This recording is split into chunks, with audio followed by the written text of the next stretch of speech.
Dang it, Moshi. Hold on. I'm literally getting up to go refill my water.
Hold on.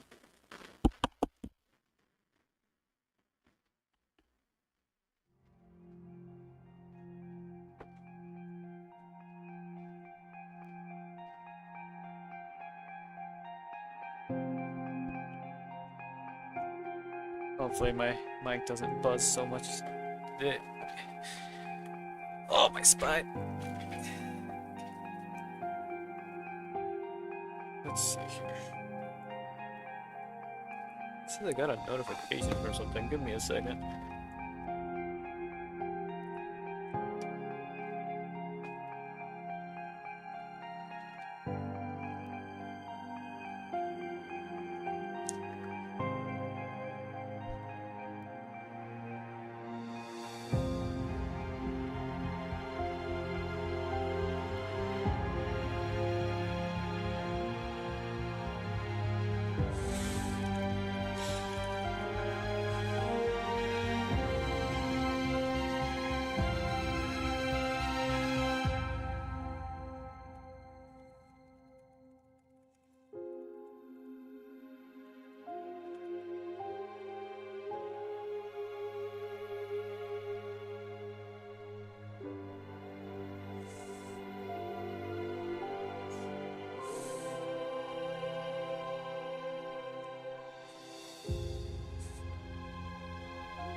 Okay. Hello. I got my water. Let's see. I think I heard a thing here.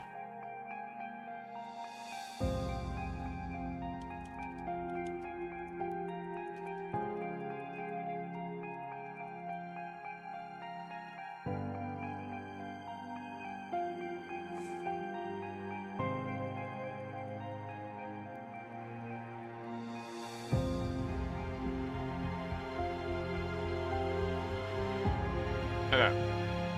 Moshi, what'd you do? Okay, you did 2 eggs and chocolate milk. Hold on, let me give you that.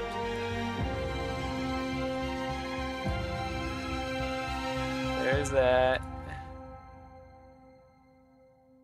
Did it work? Hold on. Don't tell me it's not working. I can't tell if it worked. Don't tell me it. Hold on. Hold on. I think it did that weird thing where it keeps disconnecting from my Twitch. Doesn't make any sense. Hold on. Hold on.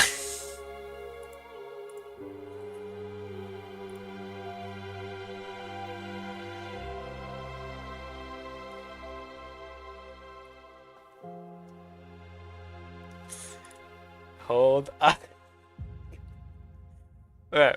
Okay, let's see. Let's see if it's gonna work now. Alright, let's see. Egg.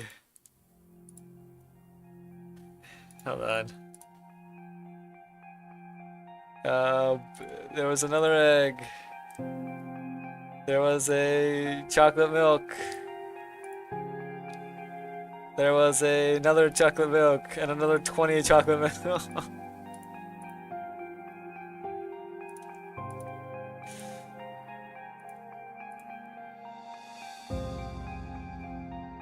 There, you happy? Oh wait, there was one more. There you go. You know, wait, I'm an idiot. I could be doing this so much easier by just doing the whole, the redeem thing on the redeem. Hold on. You know what I mean.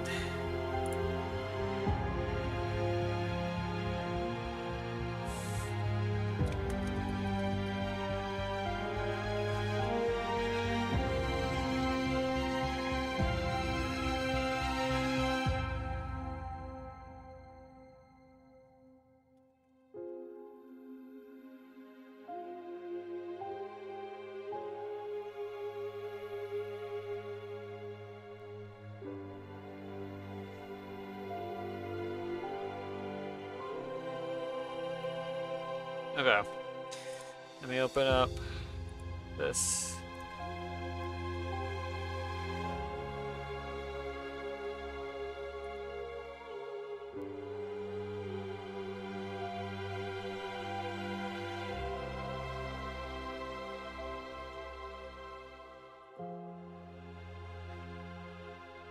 Let's see. Where is it? Viewer. Wait, no. It was channel. Wait, manage reward request. There it is.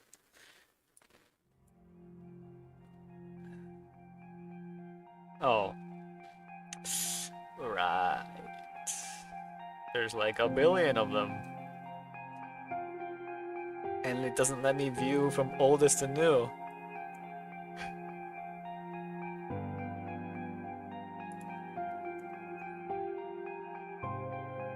There's so many. Okay, you know what? Hold on.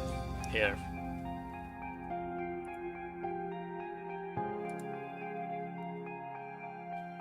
Oh wait, that didn't do them. Okay, I guess I'm fine. I guess I'm safe. Alright, never mind then.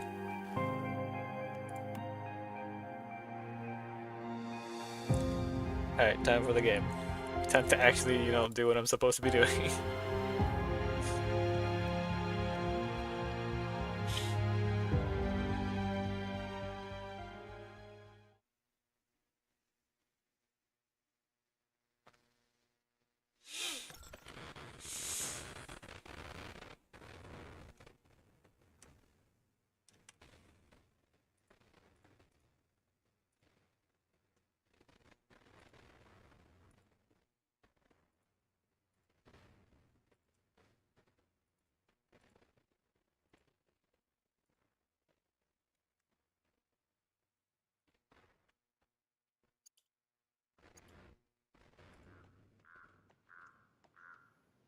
Alright. Build a bed is still one of my things that I gotta do. But first...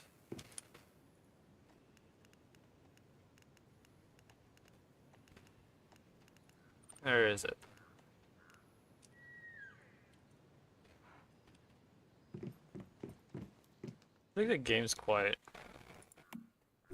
Right, it's just on my end. Okay.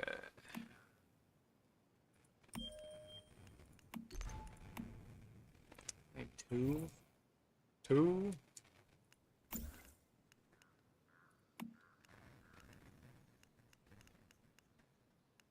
I need me a better weapon.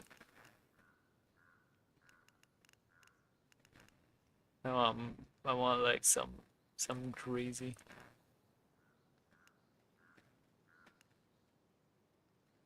Yo, wait. Fish. I want a vector. That's what I want.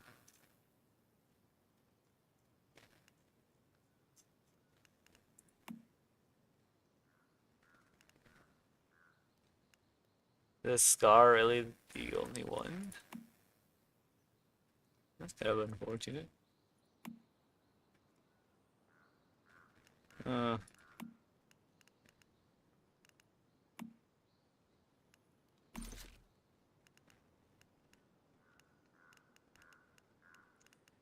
yeah.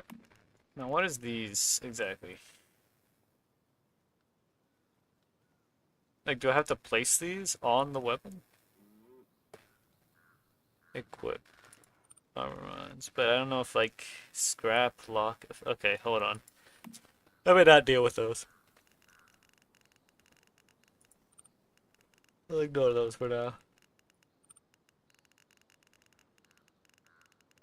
I think I have stuff to scrap.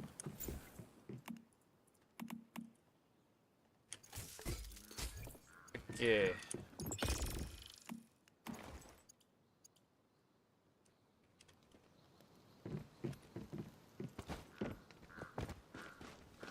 Frames are a little low every now and then. Should be fine though.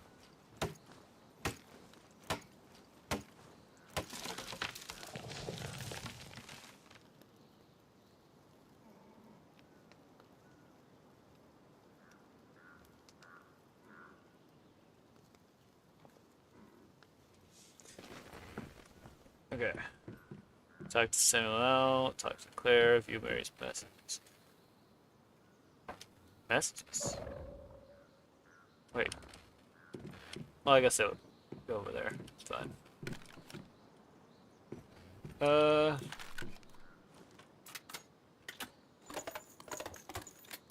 Such a fast reload. You have the capability to build a bed, don't I? Bed. Okay, there we go.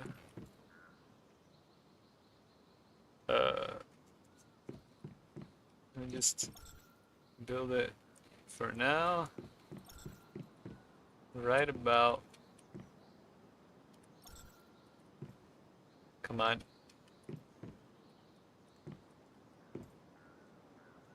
What about there? That works. So I'm just, yeah, of course it does.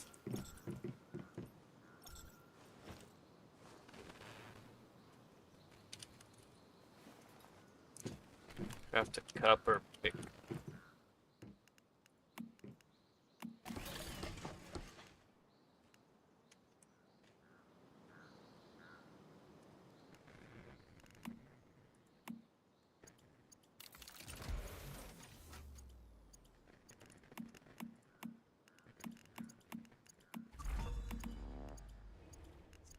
There's just a level up from that.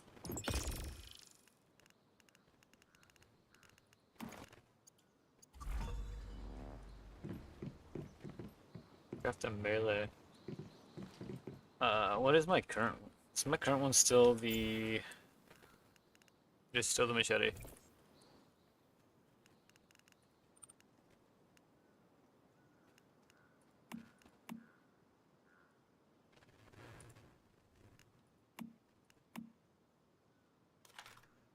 I guess I'll go with this.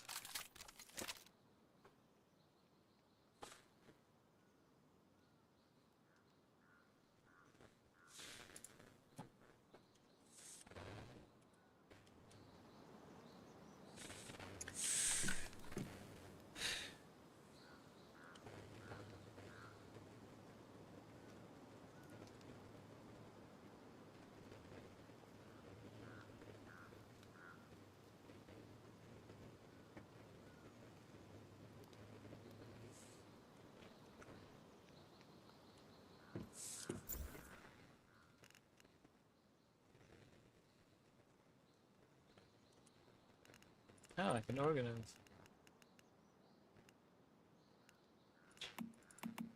Wait, wait. How do I... Wait, it's not... Do I need to have it in my... Oh, I do. Okay.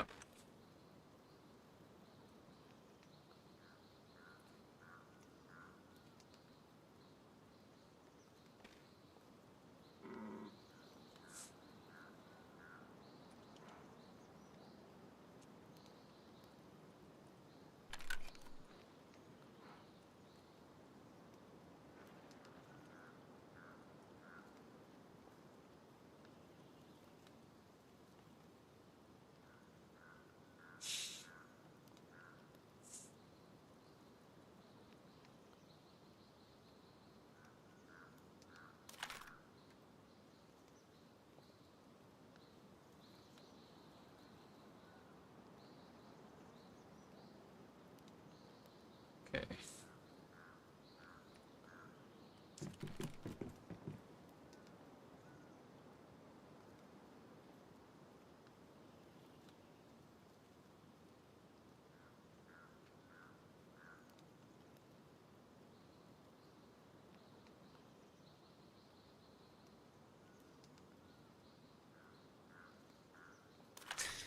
Okay.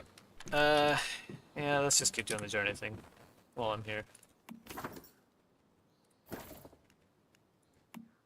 Rustic. I can't make tier 2, I can only make tier 1. So.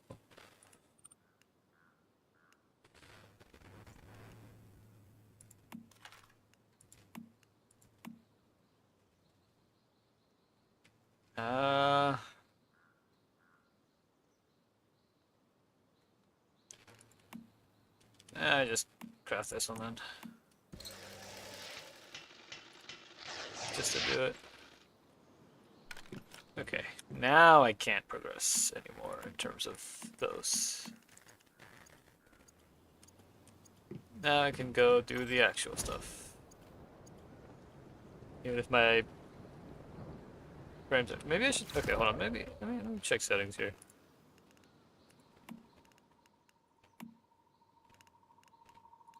Performance.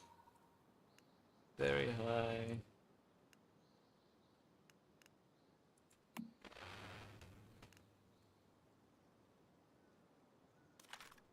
Maybe medium. Wait, this one's a restart. This one isn't.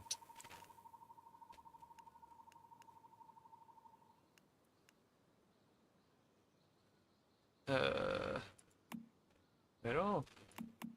See how that goes? Oh wait, hold on.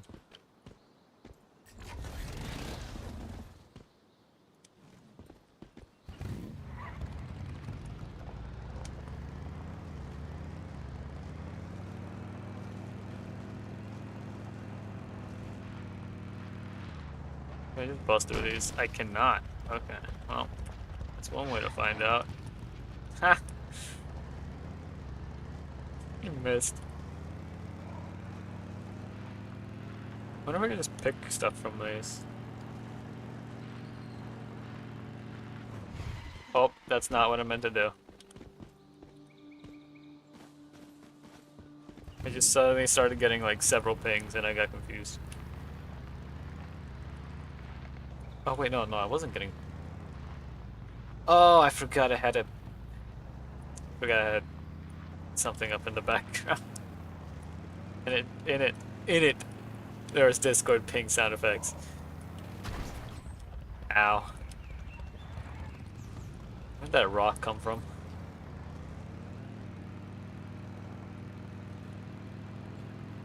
Should be good now. Even though I feel very distracted still.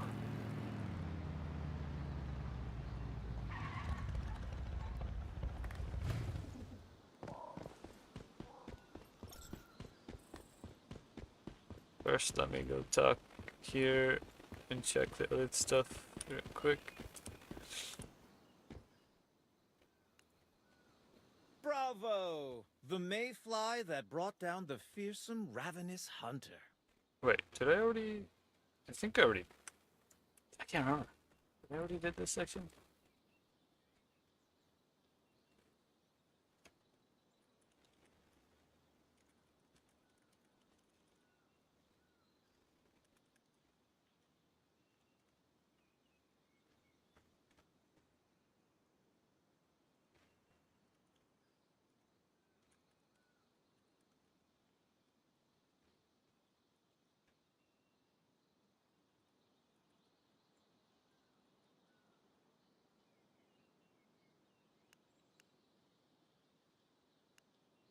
Okay. Hard to imagine, yet the most just to make sure. Fantastic. It's a shame, but clearly I'd be glad in return. I simply, to quote a favorite. Skip. I remember. Oh wait, right. Gotta talk to him again. And then it gives me another thing. Those who dream by day.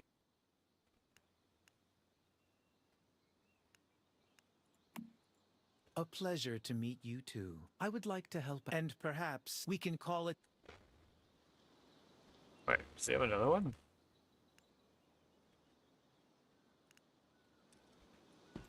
Wait, I think I should be. I'll check the other stuff in a bit. Hold on. It has the appearance of a small metal toy. It is not dangerous, so they say, but it can't be left alone. I think it is a good place to start. My sources tell me it is hidden somewhere in Throuville. Not too far away, but do not delay. There are others in search of such treasures.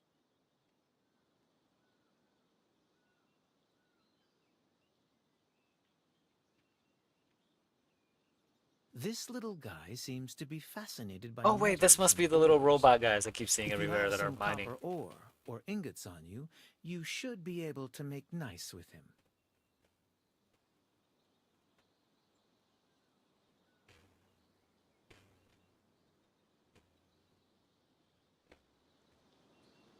Alright, that's the quest. Not the janitor. Yes, and this deviation is quite unique. It comes from a faraway place. The deviation itself has been around a long time.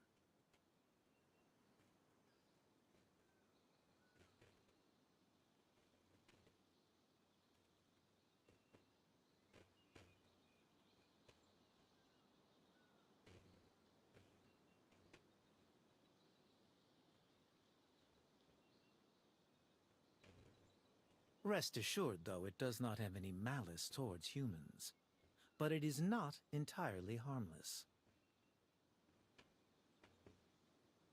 As far as I can tell, and as strange as it sounds, this one is addicted to hygiene and cleaning, and becomes irritable when someone gets in the way of its work. I suggest you prepare some food and water before you go. Although the deviation is not human, it has a human nature. If you can simply express friendliness, it will be more likely to cooperate. Okay.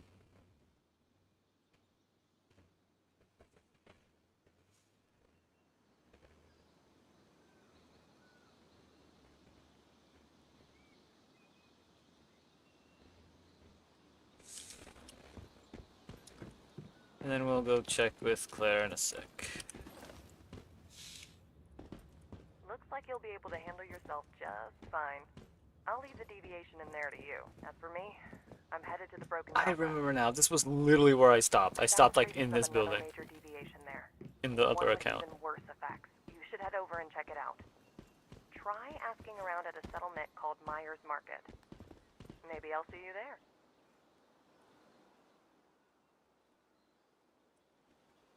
Hey, you're back. Uh, Yeah, I figured things would. Ah, don't worry. I still owe you. Here's the reward. Well, now.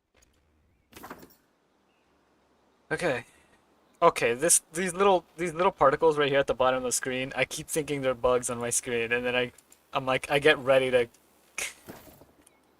I get ready to kill them, only for them to be nothing. Or more mail. Ooh. Okay. Ooh. Kraken call. Dragon fist gloves. Meta cap.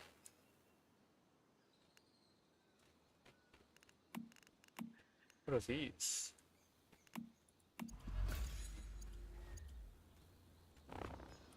Hold on.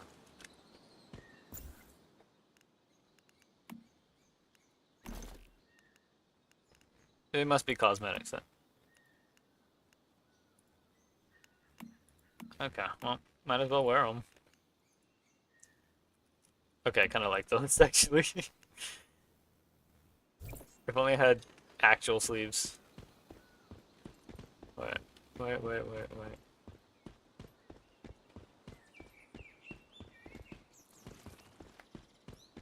What, was it supposed to talk to you? No.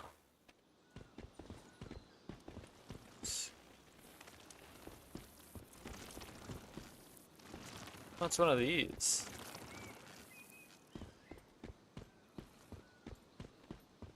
Also, I think you have another quest, right?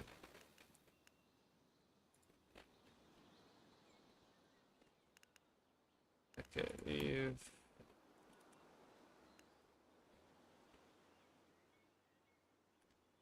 I know everything there is to know about this place. If you want gossip, you won't get going too much better than me. The mayflies. Want me to tell you about the mayflies?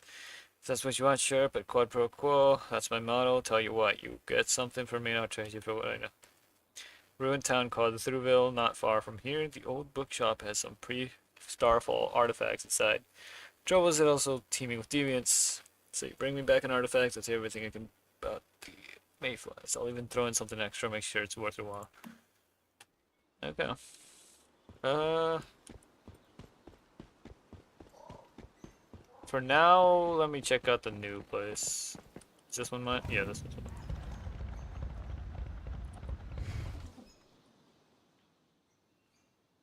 Ooh.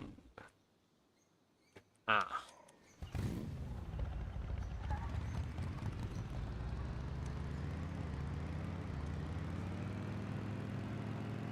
Oh, wait. Where is it?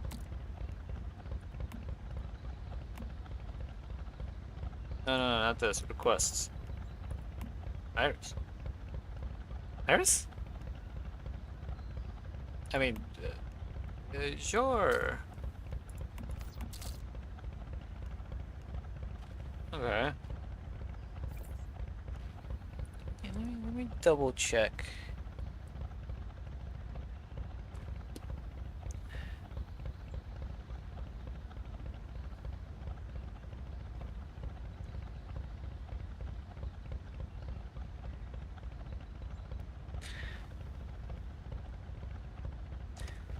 Oh. Yep, there it is. Hold on, it's Tiff. Where?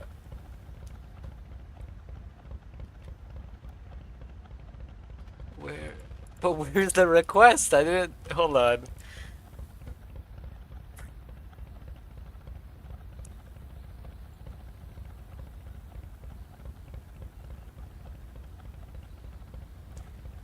Hold on. You hold on.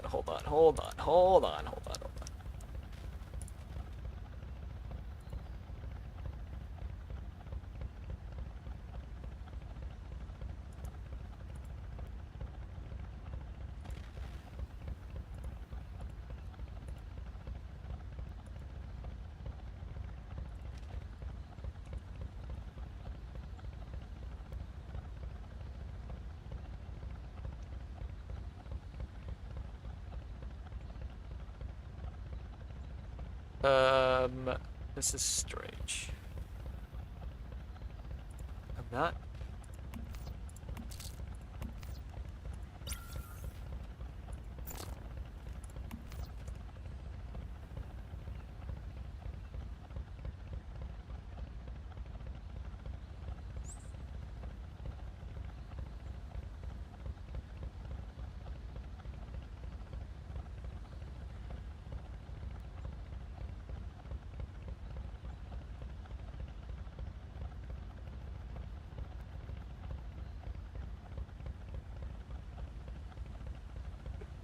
There we go.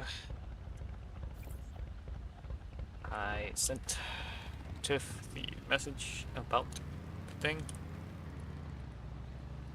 Just to double check. Oh, oh.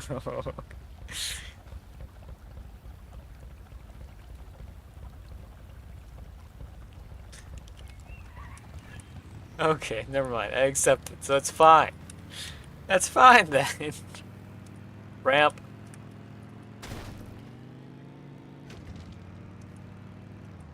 Aristocrats. Okay, yeah, I see. I see now.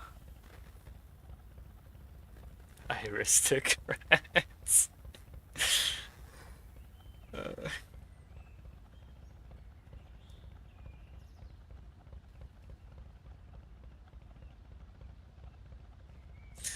Hold on. I appreciate that. I appreciate the the pun. Oh wait, hold on. Are these what I think they are? This is. Oh yeah, it's 10. Yeah. I think I need this. Did that just say I got a Digby from this? Just from mining?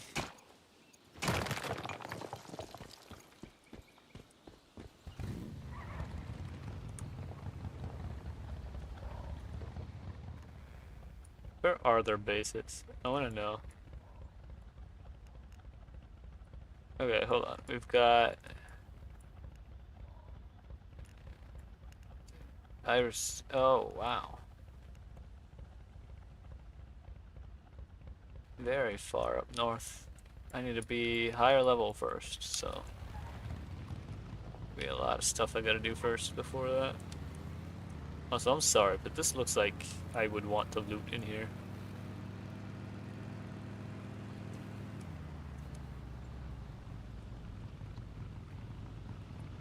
Wait, Heart Industries. Is it this whole area? It's this whole area. Okay, well.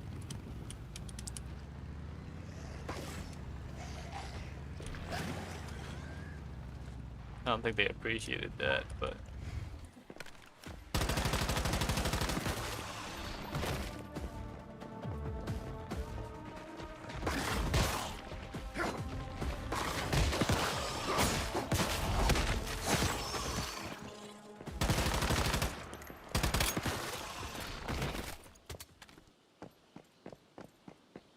Let's check.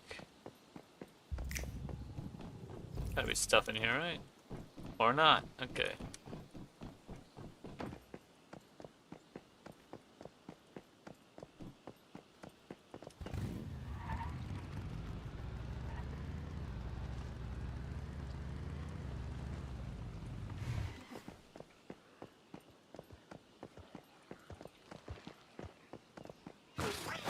Ow. I don't think you can, huh?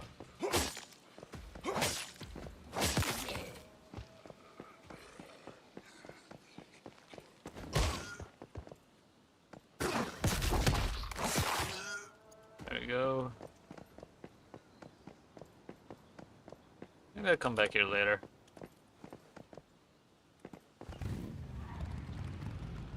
I feel like I need to focus first on the mission.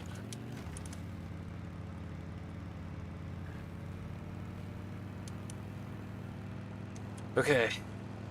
Oh, wait.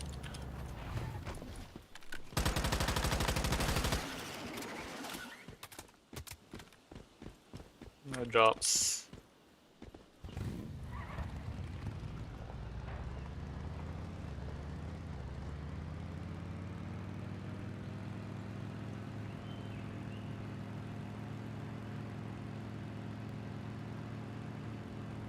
I went too far.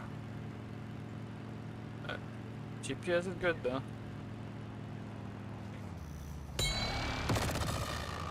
Nah, go away. You didn't see me.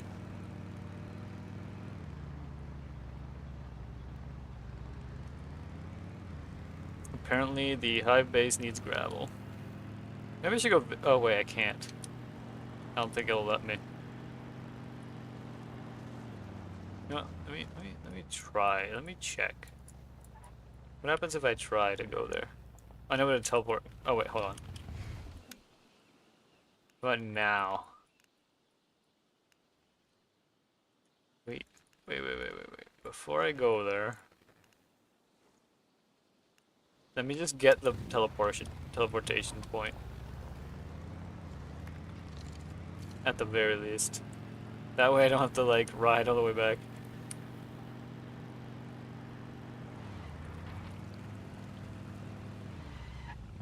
What? Oh, that was odd. All right, pal. Hold it right there and identify yourself. Oh, yeah. You've got one of those weird backpacks. Cradle, right? Hold on a sec. I'm gonna check with the mayor. I'm right here. Let the Mayfly in. Understood, ma'am. Maxie Rodriguez. I'm the mayor here. I haven't seen a Mayfly in a while. It's good you're here, though. I have a pretty unique problem that needs solving.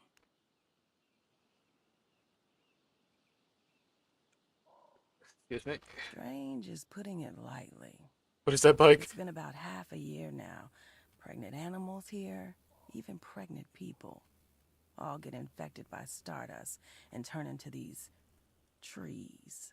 You can go ahead and see for yourself. There's some strange shit, all right. Here, this is what I mean. Agnes Joy used to be the best weaver in town. Now she's like that.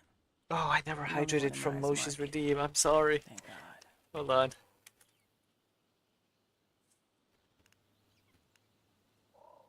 Sure. Nick's been there since Agnes transformed. Won't budge an inch. I'm worried we're gonna lose him too. One way or another. Yeah. Agnes is perfectly healthy for a tree. Plenty of green leaves. I don't see Just leaves. not a person anymore. I figured there is a transcendent behind all Maybe it's this. a loading If issue. you still think you can handle it, we'll reward My you well. PC issue.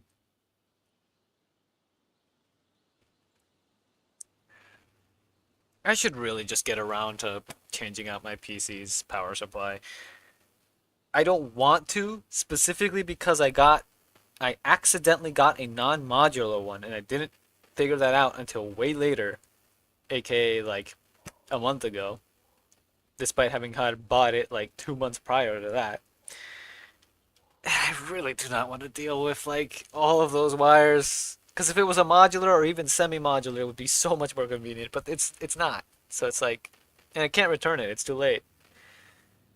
I should just do it one of these days. There's an abandoned hideout by the river that might be connected to the problem. I'd start there first. Sure. Good. I'll warn you, though. It's not the safest place out there.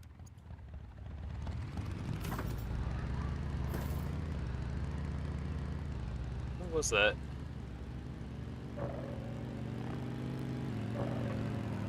Let me check settings.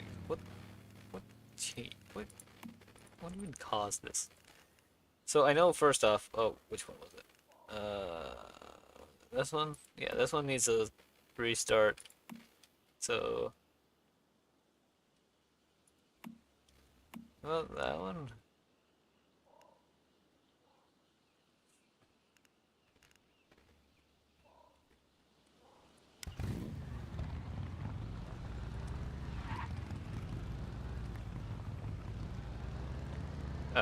Can I activate this thing yet? First? Just so I at least have the teleportation point. Locked. How do I unlock it? Seems to be up there. What did that say at the top? Something about an update, I think.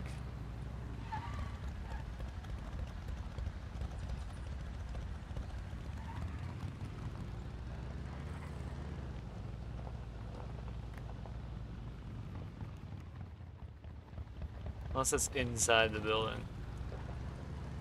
Thought they couldn't be inside buildings, which is why I didn't decide to check in there. It might be in there. Okay, hold on.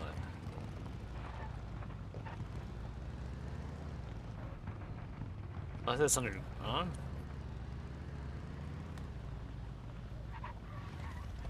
Is that a mushroom or a jelly? What?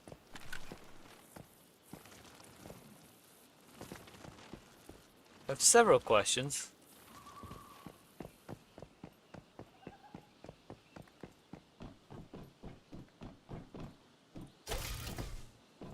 There we go.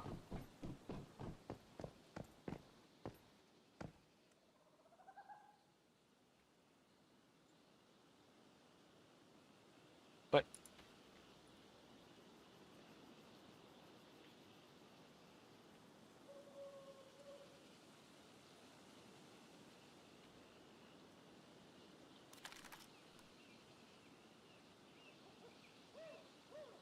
That was odd.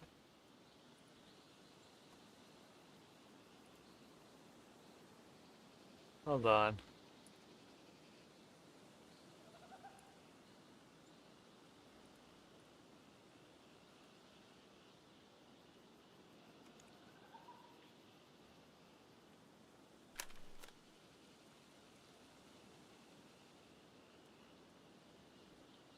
What was that?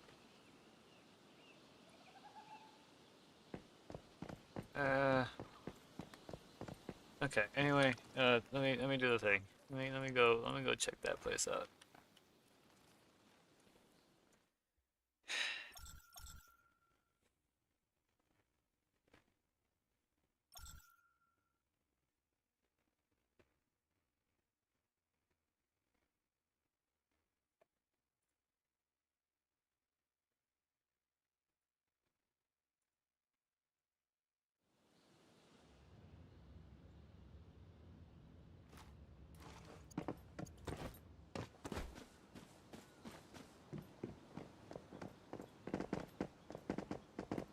Oh.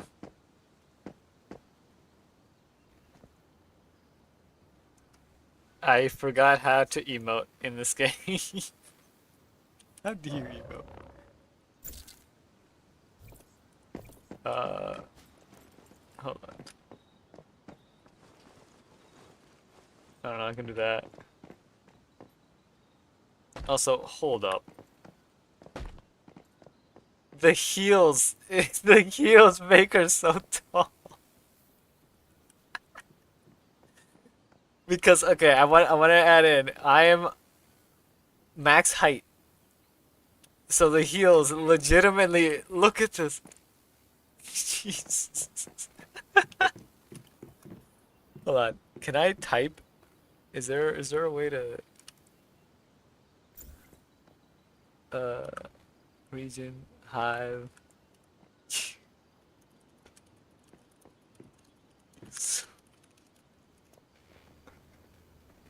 Did that work? I don't see it. Oh, there it is.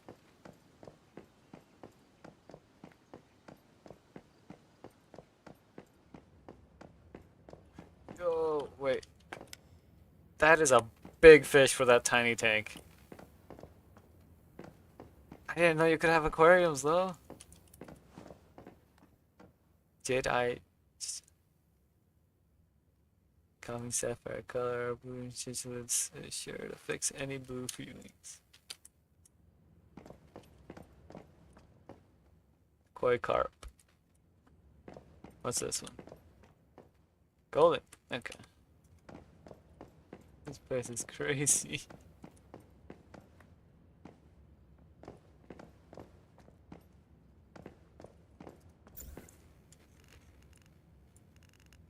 Oh, wait, there we go. Oh, wow. That was easy.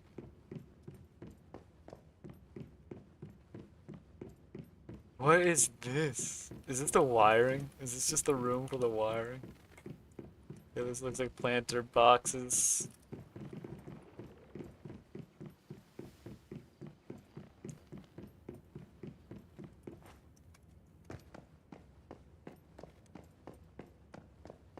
Oh, these look a lot more fancy than can I actually see the higher tier stuff? Oh no, that lets me okay, lets me craft higher tier stuff. But doesn't mean I can because I don't have the equipment.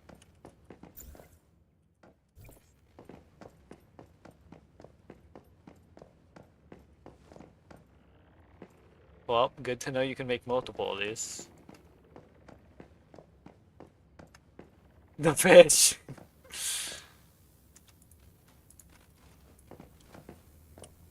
Oh, that's nice.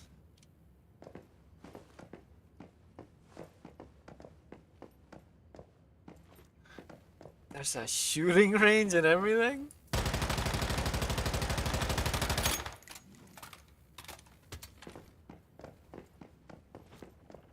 This place is very nice. Are these the... I can cook. Not like I need to necessarily. Why do I have so much dirty water? What?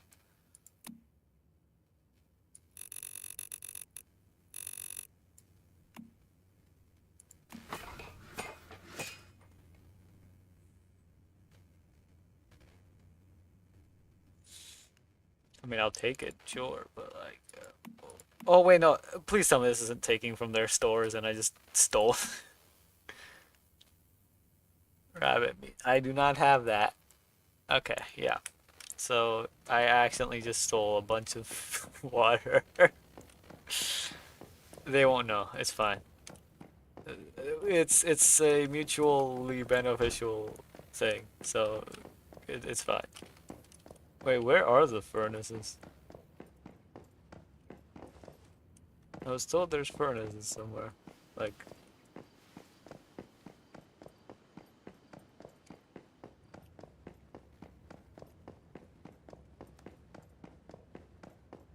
Hmm. Is it this? No, that's obviously a compost. That's a fridge. Sure, I'll take all that water. That is a dirty looking cup, I'll be honest. Synthesis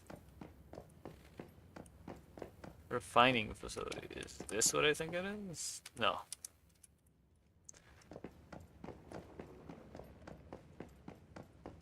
It's probably a ton of ammo in here.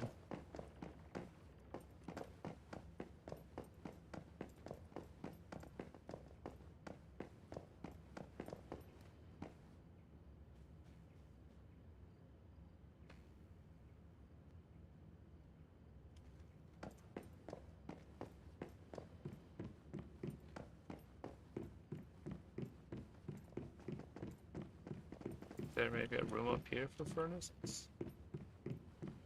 There's Tiff again.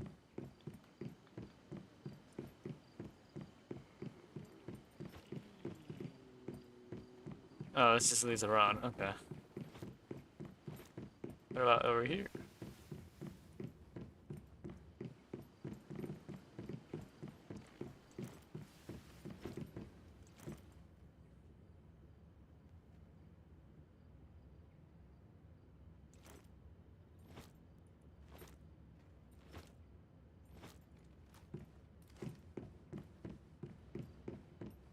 There's another floor of solar panels.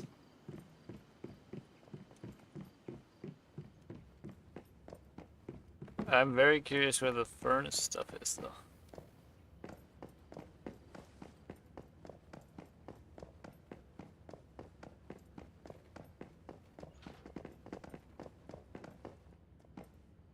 You know what, let me check. Wait. Hello? Can't...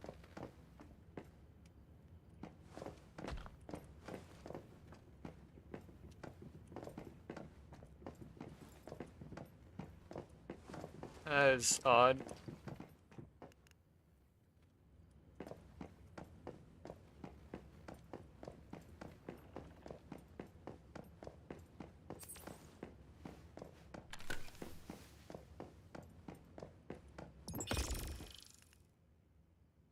They probably won't miss all this water, right?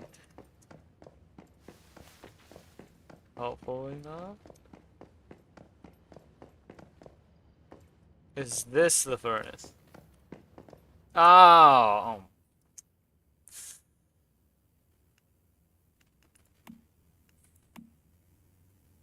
Okay. I see. I see now. Anyway. Just, go back to that thing I needed to do. What was it? Deadsville. No, not Deadsville. Well, I guess. Well, Deadsville's closer, so I'll just go there.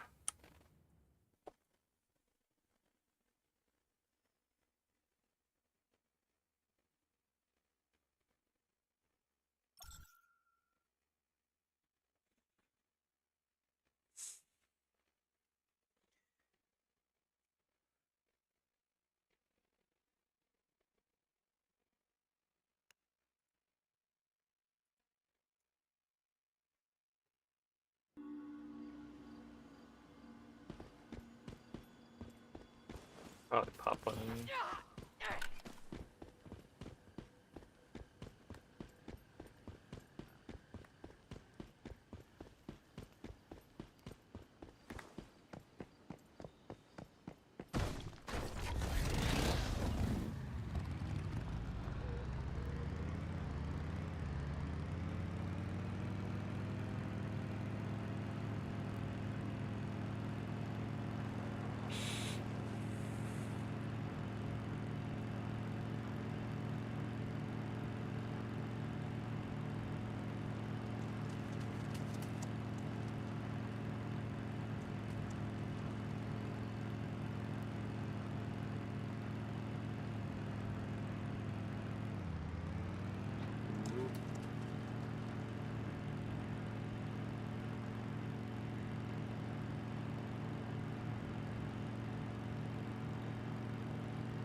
That is a awkward road.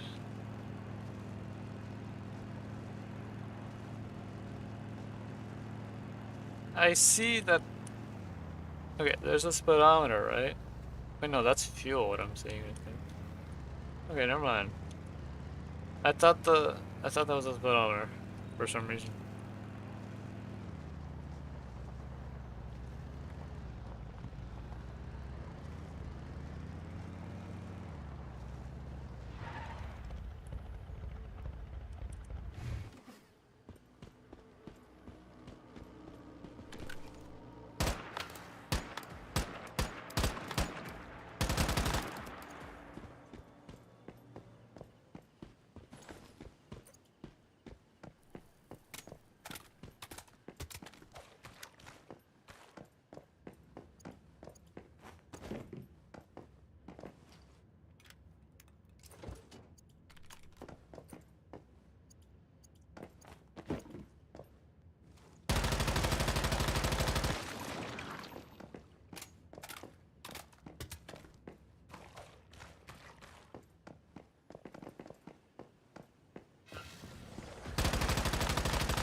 Can't climb that. Thought I could.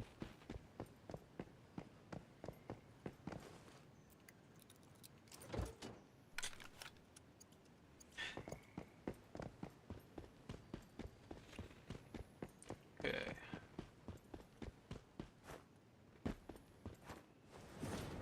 It's gonna be like a dungeon or something.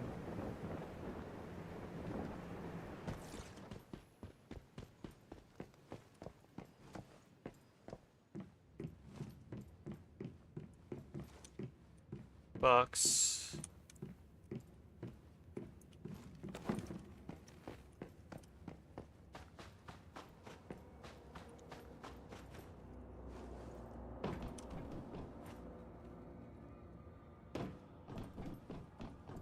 Ooh. It's an interesting looking box. Billboard.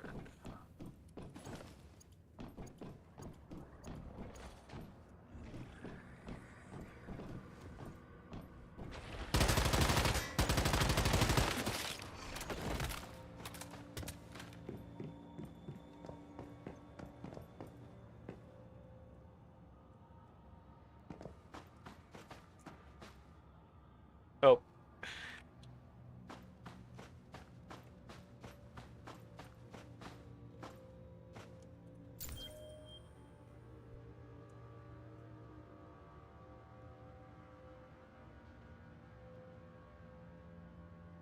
Oh wait, there's maintenance about to happen. Wait.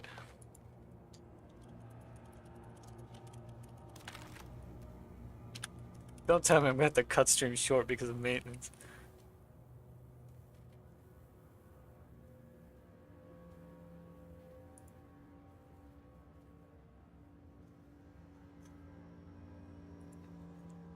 Whoops. Didn't mean to do that.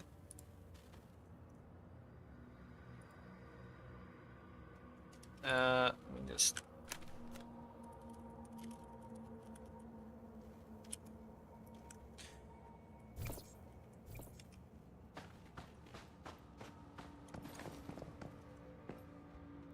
One... Okay.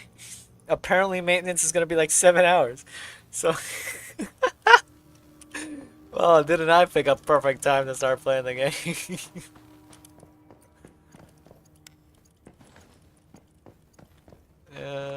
It's probably gonna be fine, right? If I just continue a little bit, you know? Just roam around a little.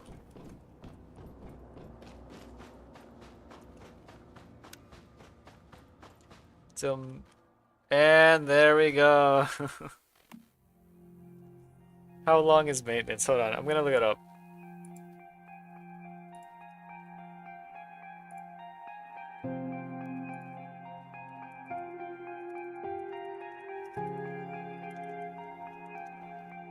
Okay.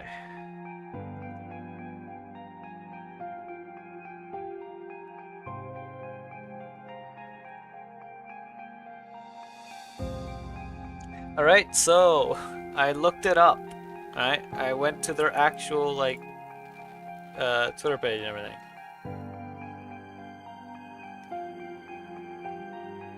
It seems it's going to be at the very least 4 hours. So I had to pick the worst time. Oh, okay.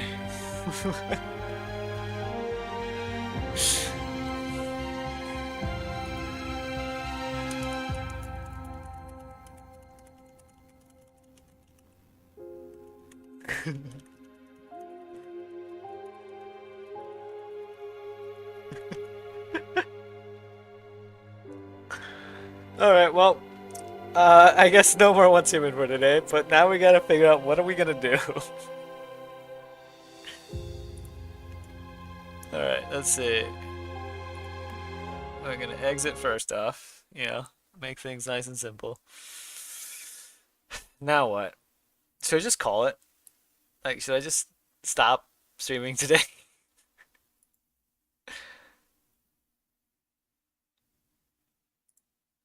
Because, like, I could do that. I could just, like, stop for today and then stream tomorrow instead. Because I don't really know what else to do at the moment. I mean, I could switch to just chatting. And then we just watch, like, corridor videos.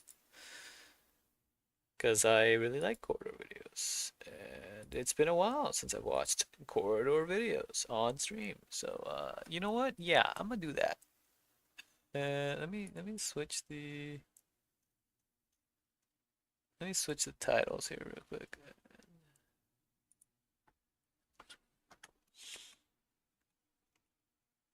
Uh,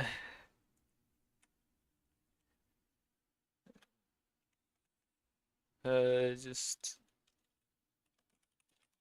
stuff. Starts. Little update there. There we go.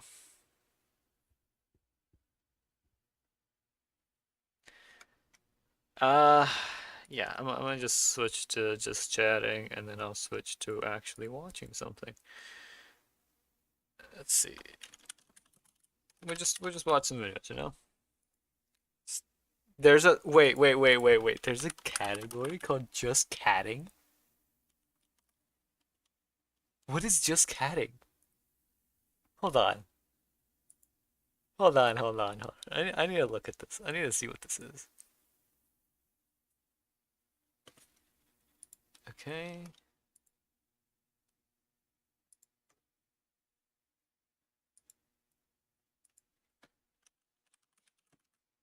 Just catting?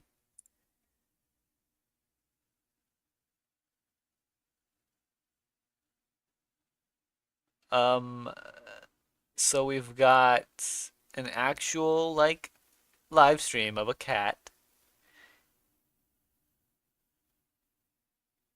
a puzzle stream where they're just doing a puzzle but online, like on a game, and then a cat VTuber. So sounds about right. All right, hold on. Let me just go just chatting. Okay. Wait, why is it still say drops enabled? Hold on. No, take that off. There. Give me just a second while I look and see.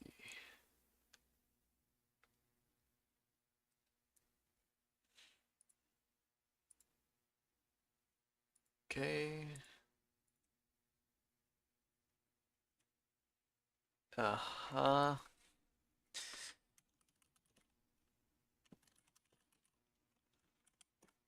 We'll go Corridor Crew for obvious reasons. It has been a very long time since I've watched anything from them. So, yeah.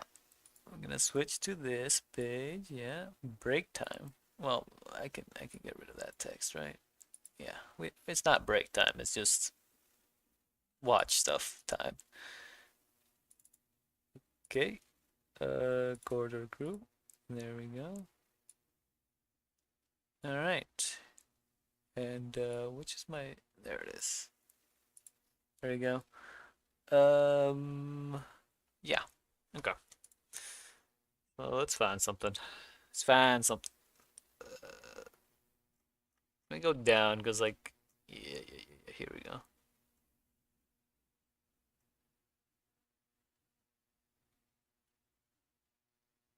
You know what?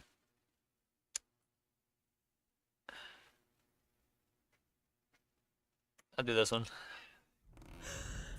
This was the first example of CGI looking real. No one had ever seen anything like this. And the team who made it changed the way movies were made. I just realized I don't know if I have. Hold up. I don't know if I actually have my what's it called?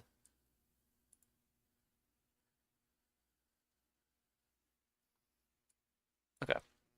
Let me switch to watch along. First off, why do I have double? I have double chats there. Wait, where the heck? Hold on. Where the heck? What? What did I do? Hold on.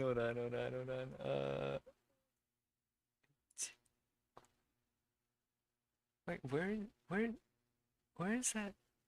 Which, what is that chat window? Which one is it? No, it's not that. Wait, no, like, uh, I'm not messing around here. What is that chat window right there? Oh, it's attached to my, right.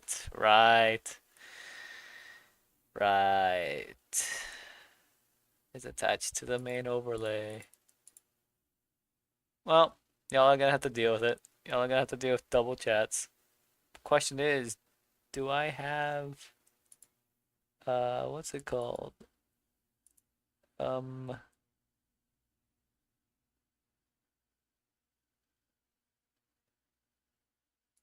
I don't.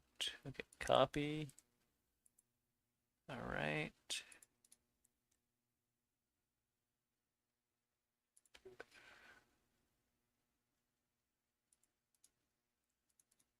Paste.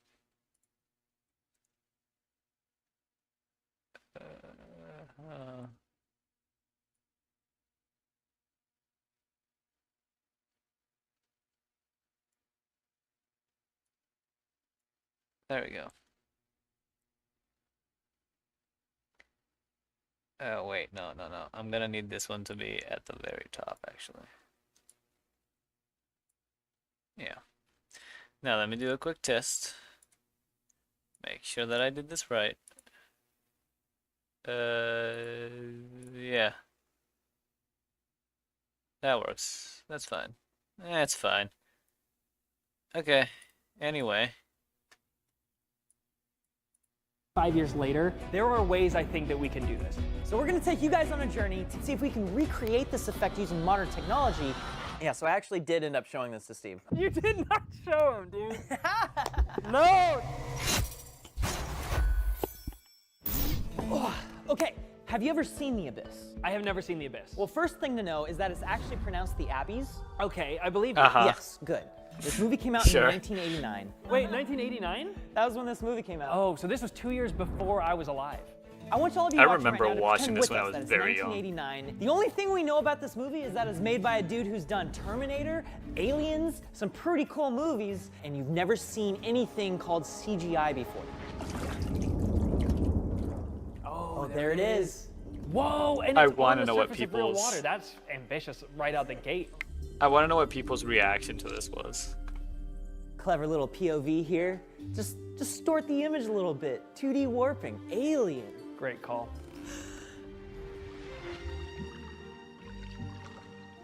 Oh, there it is.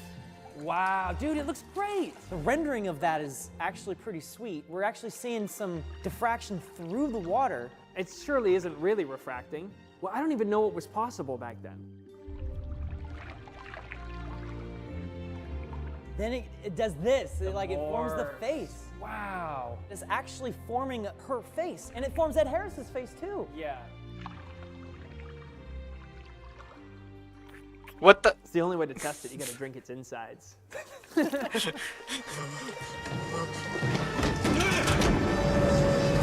Oh, he chops it. Rip. Oh, Why that's would fun. you- Wait, that's real water. The splash was real. Yeah. Whoa, that's cool. It's like you see something like this today, and you're like, "Cool, CGI." But Even if I why? say it Why would you holds chop up, it? It's not gonna wow anyone. People have seen so many different magic tricks happen on screen at this point that nothing surprises anyone. Yeah. But at the time, no one had ever seen anything like this. This was the first example of CGI looking real. And the team who made it didn't even have access to the internet because the World Wide Web was not even a thing yet. Dude, Ow, how my am I supposed finger, to I find just answers on cracked. forums, Ren, when I have problems making this. These guys didn't have anybody. I think I No one actually existed that they could look back partially and go, oh, this is feasible. They were the dislocated first and then ones there. relocated one of There my are ways like I think small that we can do this. like Today? my index Today, finger definitely. like, phones. sure. I think with the tools we have today, 35 years 'Cause that was later, way too I loud could of a probably crack. recreate this effect in a pretty short amount of time. But in order to do that, I'd have to I don't like how understand loose my what exactly finger went into feels. making the original. I can help you with that. I want to look through the history of this shot to figure out how this was even possible. And in doing so, it'll help Jordan make his own recreation. So get ready, pop your corn. Pop that corn! Pop it! The only thing left to do is dive deep into the history of the Abyss. So I've poured over interviews and behind the scenes to get an overview of what went into this pseudopod sequence. It took ILM about 7 months to create 75 seconds worth of pseudopod, or as the team 7 used to months. call it, Yeah, I think we called the water weenie. I think at one point, you're looking at a phallus. You think with a bunch of young boys, of course we come up with all these interpretive names. Kind of silly. By the way, this is ILM legend Steve Williams, aka Spaz. As chief animator, Steve brought to life the T-Rex from Jurassic Park, the T-1000 from Terminator 2, and of course, the pseudopod. Oh, look what I pulled the other day. Oh, is this the jacket?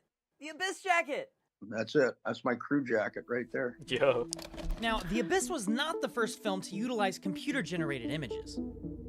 7 years prior, in 1982, there was Tron, and then in 1985, there was The Stained Glass Man from Young Sherlock, which we've made an entire video about. Oh my god. I remember that video.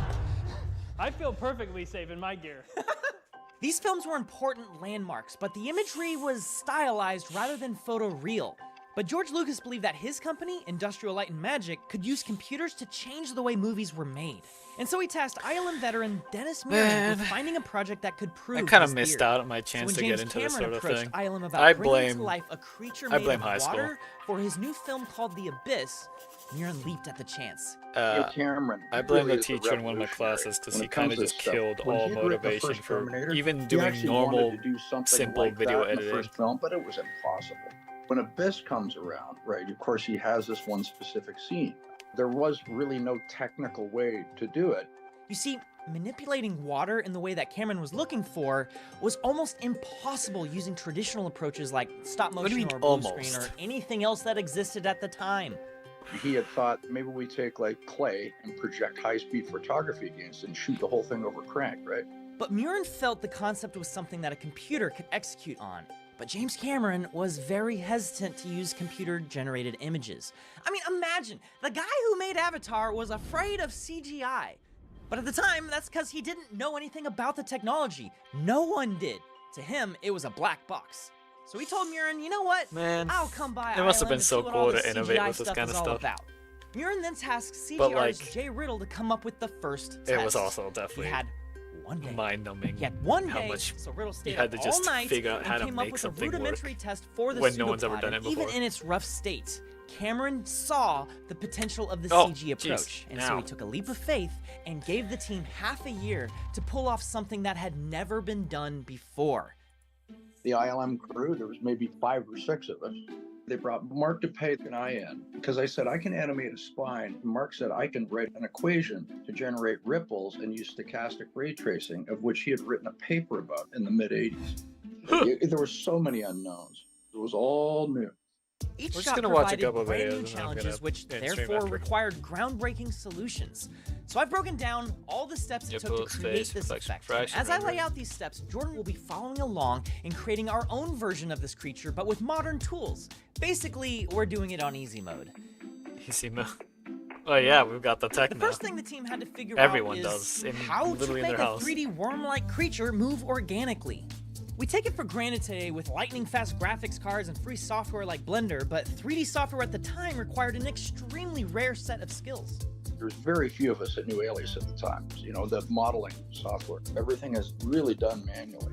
I mean, I animated all 18 scenes. I animated them. You know, I was a classically trained animator, so I just understood the way water worked. You know, slithering of snakes, studying that sort of that Fibonacci motion. So we came up with this way to animate a spine, and then I would animate concentric, flat, orthogonal circles that would go along the control vertices of the actual spine. And then Mark wrote a algorithm that would, what we call sock the entire thing, create one piece of data, like a big tube. And with that, Steve gave the water weenie its first breath of life. But with tools we have today, you don't have to be a highly trained animator to make something that moves organically. How would we build a water worm today? Thank God I don't have to code anything from the ground up. I can take Steve and Mark's overall process and reverse engineer it with nodes inside of Houdini. So we just need to think, what are the nodes that we can use in conjunction with one another to create a water weenie that will satisfy the masses? It's gonna keep And the first cold. step is to create an organic shape. We need something undulating, you know, something nice and wet. now that we have this line drawn, we need some width to the actual worm itself, and we need to be able to control that, right? And we can do that by setting the width at each point along our curve, and then extruding based on that width. As you can see, as I pull it, we can actually change what parts of the body are the thickest, and what are the thinnest, the curvature of the head. So essentially what we have here is we have our worm's overall shape, but the actual animation itself. If you look in the original, the body kind of just follows. As it grows, the body remains where it previously was. It's all following that same path. And so what I want to do is called a carve. Essentially, cut my curve and just animate it to go on. So it looks like it's moving, but what it's really doing is the width is growing along the length of the curve over time, giving this very nice, organic, natural feel that I feel is pretty true to Steve's animation. Now, this mesh alone looks just like a big balloon animal, and to have the properties of water, it needs to ripple. Hello, cat. This was, of course, no simple task. I know you know it required custom that, software or well, you written probably by know Mark about Hay the to maintenance procedurally and how I generate large and small was waves terribly across timed. the entire surface of this mesh. We laid points on the actual high resolution Are you dead data, because of and then we maintenance? create these sine wave waves over the surface, and they'd all collide with one another to create that rippling effect, which is all done in code at that point, because you cannot display any of this stuff. That was a precursor to what we had done with polymimetic alloy in Terminator 2. Side note, we made a whole video about that. These ripples are something that today you don't need Just to be a wanted to coder to achieve. So, ripples, clearly a challenge back then, but today it is so much simpler because Don't at the end worry, of the day, all we Kat. want to do It'll is be apply back in noise to the body. 4 hours. Randomness, right? There's randomness all around us in nature, especially in water. We start with a very smooth shape, and we add noise to the body, and then animate that noise moving down the body to give the illusion of ripples without actually having to do any sort of simulation or anything too computationally intense. It's an easy hack to implement today, but achieves a similar effect to the original ripples. Now, it would Intermission have for been 4 easy hours. for James Cameron to stop No. here, but of course, he always pushes the visual I'm literally concept just gonna beyond watch your a couple expectations. videos and then I'm gonna When end the stream. pseudopod approaches the two main characters, their faces emerge from its watery form. To achieve this, ILM used a proprietary laser scanning apparatus developed by Cyberware Laboratories in order to capture the expressions of the two actors, Ed Harris and Mary Mastranton. I'm so sorry. Her name takes up the entire line. In order to capture the expressions of the two actors, Ed Harris and Mary Mastrantonio, as 3D geometry. Then, using the different 3D faces as sort of like keyframes, a program was developed to morph the points on one face to the position of the points on the other face. So these interpolated frames created the illusion of the face actually moving. It's pretty clever. So for the movie, they use these expensive laser scanners I know to something actually that works scan like that. in the actors' faces, but these In days terms we of, just got these switching apps on our phones points like from one Polycam. to the Incredible other. for what we're gonna do here. So I'm literally just gonna take a bunch of pictures. Then the app is going to do all the work for me, and at the end of it, we'll have 3D versions of my head and Jordan's head. Whatever expression we make is gonna get baked into that scan, and that's what the water weenie's gonna look like. This is big time, you know? How do I want my water weenie to look on camera? As good as possible. You know, I'm gonna do a face that you'd want to approach.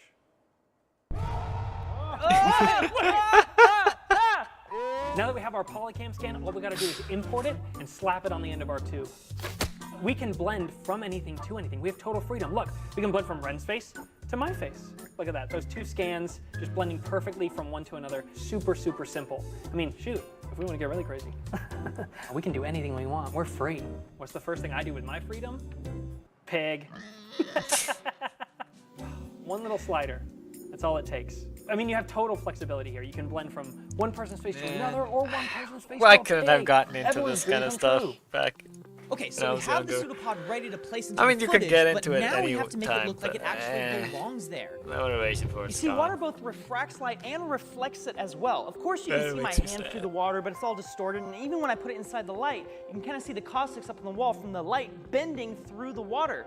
But another thing is that it's actually reflecting off of the surface of water as well. That's It's another phenomenon water in addition bottle. to the refraction that combined I makes guess water look like water.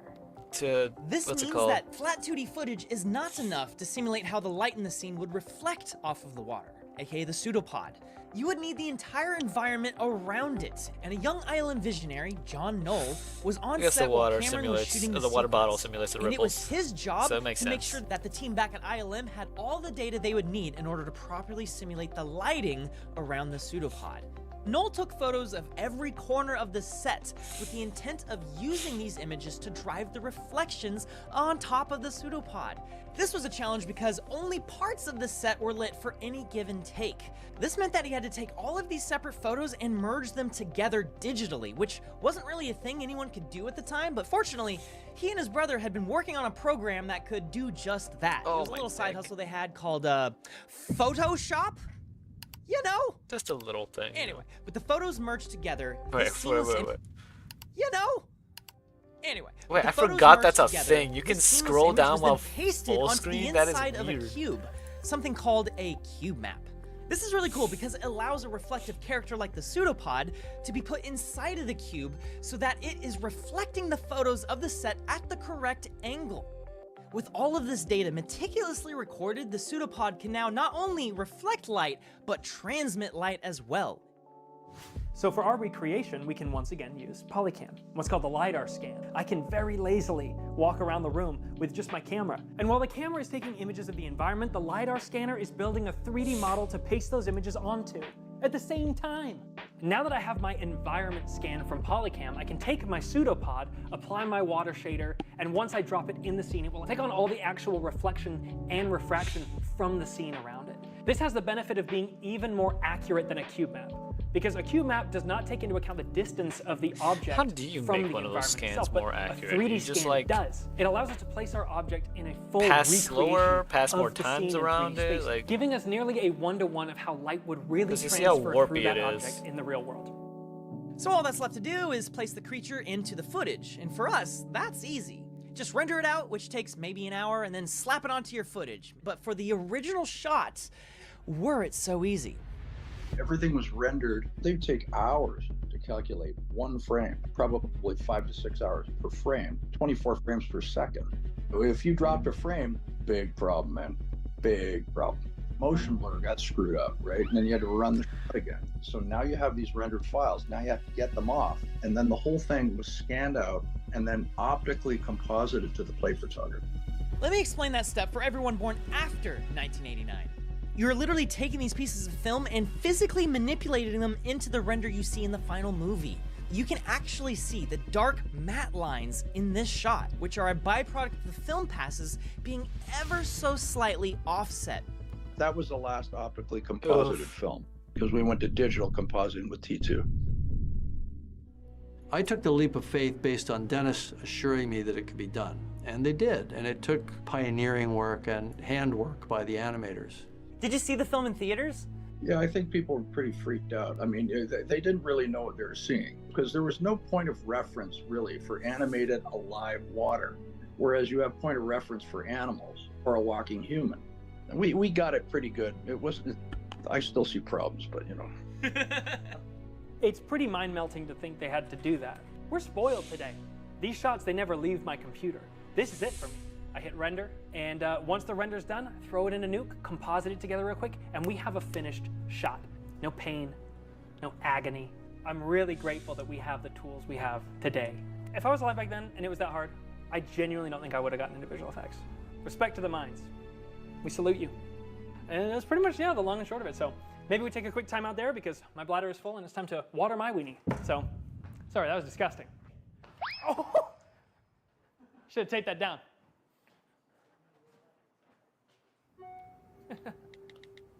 Ah, here we go. Oh! Okay. Hey. I did not know anyone else was down here. Oh! Hey, Ren. You're pretty good at that. I wonder. Do me. Wow. Very realistic. But does it taste the same? What?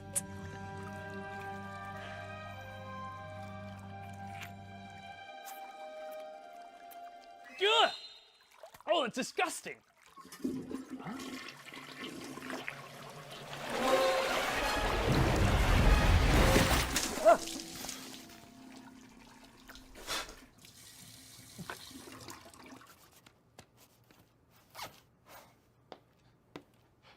Number 1 or number 2? You don't want to know. This is so good. Oh, it's 2. Yeah, it's 2. This looks really good. Like, I'm actually really impressed with how well it came out. So it was basically just you and Dean doing all of this just yourselves, and it took you like maybe a week? Yeah, it took about 4.5 days. Dude, lighting water, that was by far the hardest part of this entire thing. We have such a benefit in being able to get real-time feedback from lighting changes that you're making. You know, maybe there should be an owl counter right? on my stream that just automatically detects anytime I don't actually know how long it would take them to see the difference that it made. But Dean and I were able to sit down and play with the lights and really dial in real time the perfect lighting anytime I get environment. hurt. And that's a Or say ow in tremendous any benefit. That capacity. and we also didn't have to friggin' optically composite this stuff, you know? Like, you know, I was really quite surprised at how flexible the methods of achieving this are today. You know, in comparison to the exploration you've been having with, you know, how Steve approached the same problems. Yeah, so I actually did end up showing this to Steve. You did not show him, dude. No. Well, no, dude. We gotta see the reaction. Honest. Oh, that's interesting. Good job. Good work. Yeah, it's really good. It's good job. It's good work. Good work. Some of the animation's a little quick. You know, slow it down. But I know. We tried to make it faster. Steve, I'm sorry. Dude, that is one of the coolest things. The fact that he said very good in anything that I was involved in is like a highlight for me. That's wild, man. The reality of visual effects today is you can literally do anything you put your mind to. Your imagination is quite literally the limit for what is possible. And that's exciting, but it's also an impediment in filmmaking because creativity thrives in a box to a certain degree. Yeah. Like these guys were in a box technologically. Because of that, they were innovating entirely new workflows and ways of thinking that didn't exist before. Only because they were met with the challenge of that box wall, right? They were in a box and they innovated their way out of it and expanded it for all of us. And I think that's why it's important to look back in history and say, okay, how were they approaching situations so tactfully? Watching these videos always makes me want to and the do result something, is a but product like, I never that know. 35 years later I just never know. is still a timeless example of visual effects working well. I love doing these kinds of videos. I love the exploration of the history, because there's all these movies that had to require like innovative solutions in order to get the job done. If you got any suggestions for more movies we can take a historical deep dive into, I would love to maybe explore some of those. In the meantime, we've done several of these videos already. We've done T2, Sting. Alrighty then, let's go. Let's see.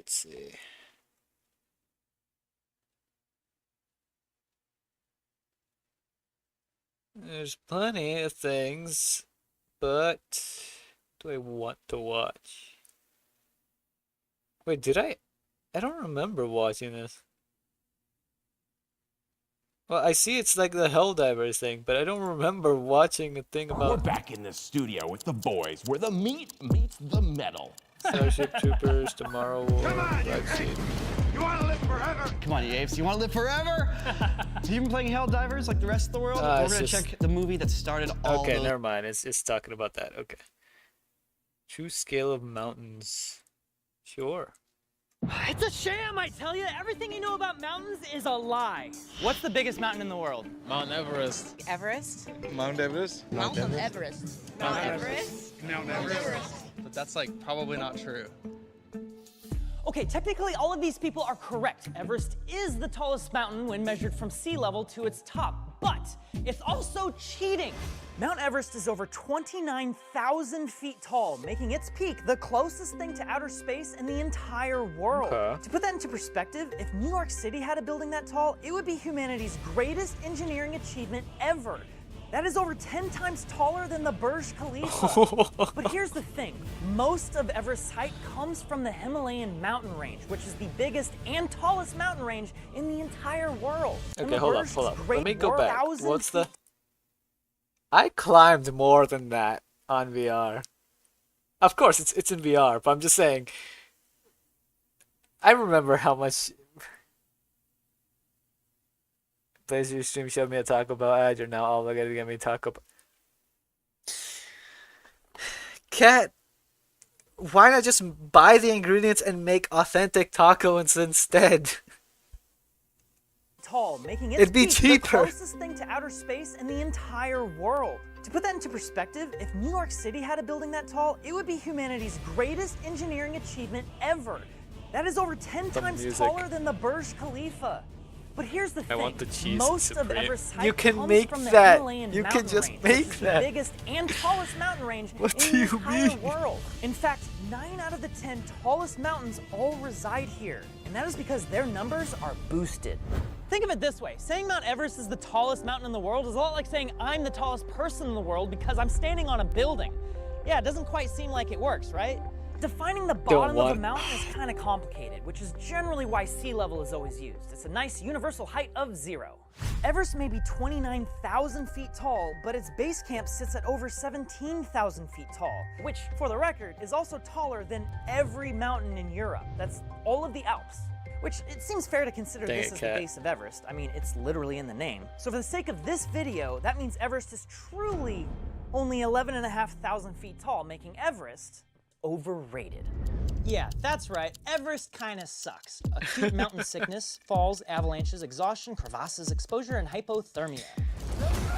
Does that mean there's another mountain I could climb? 17 people That's- died last year on Everest. It's also super expensive, anywhere between $30,000 and $200,000. So you can wait in a line. Trash is becoming a big problem because so many people are going up there and they just leave all their trash. People are just crapping everywhere because there's no toilets up there. Don't get me wrong, the Himalayas are incredible, but Everest itself just is like, it kind of like lucked into the tallest mountain in the world. So here's what I'm gonna do. I'm actually gonna take the part of Everest that matters from base camp to its top. I'm gonna slice a 3D model of it at that point, and I can slide it across the whole world. So let's go visit some other mountains and see how they stack up to Everest. Oh, I want to Fuji find what the over in real Japan. Let's check that tallest out. mountain is So then. now I've got Everest here near And just Mount climb that. Fuji. Okay, Mount Everest is still bigger than Mount Fuji, even from its base. Let's look at some other mountains. Matterhorn is probably one of the most beautiful mountains out there. Yeah, Matterhorn is definitely not remotely as big as Mount Everest. If I was to actually raise this up to its proper elevation, whoo-wee, look at that. So this is an accurate representation of where Everest would sit in the Alps. The base camp of Everest is still so much higher than all of these mountains around here. So K2 is located in the Karakoram range here. This is the base camp of K2 right here. And Everest looks like it's basically the same. Oh, it's just a little bit taller. Just a little bit taller. There's no line at K2. A lot of people thought Mount Kilimanjaro was the biggest mountain in the world. Let's go there. Mount Kilimanjaro is a volcano. In fact, it's the largest freestanding mountain in the world. I've aligned Everest with I the do base wanna of climb a Kilimanjaro, mountain at and if I some point. slide it over, it just disappears right underneath it. Look at that. So So what this Kilimanjaro means is is the that one I I can should stand on target. top of Kilimanjaro and look down upon Everest. What's that little hill off in the distance? Oh, you know, it's just Mount Everest.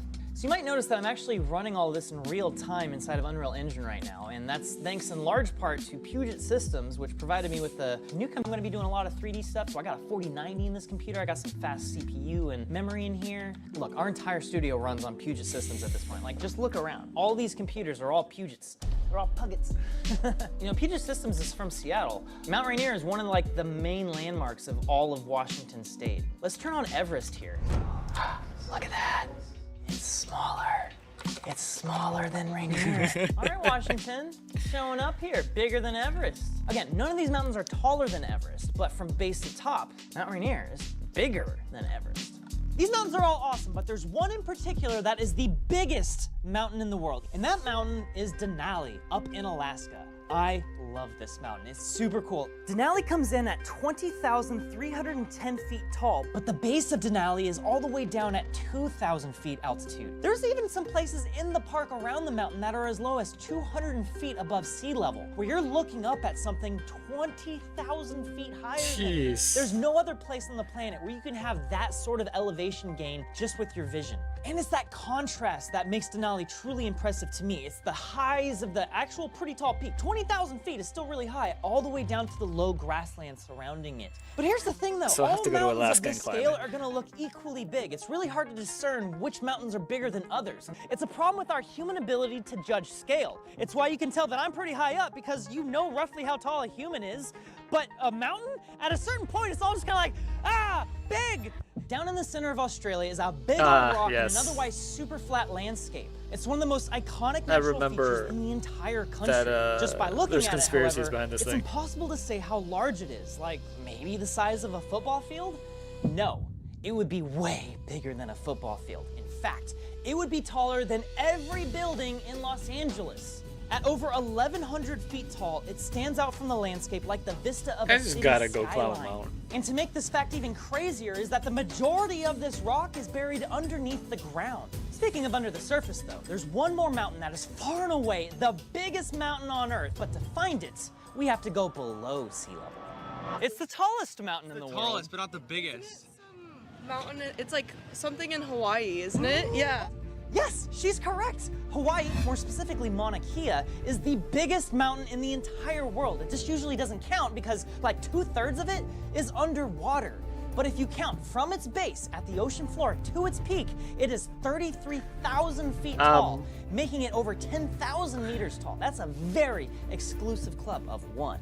Yeah, the Hawaiian I don't Islands think actually I'd have a enough crazy oxygen origin to story. Let me tell you about it. climb Hotspot volcanism. Essentially, what you from the have is a seafloor hotspot of magma underneath next the Earth's to- crust. So what you end up getting is what's called a What's it seamount. called? It's a little volcano that's underneath the bottom of the ocean.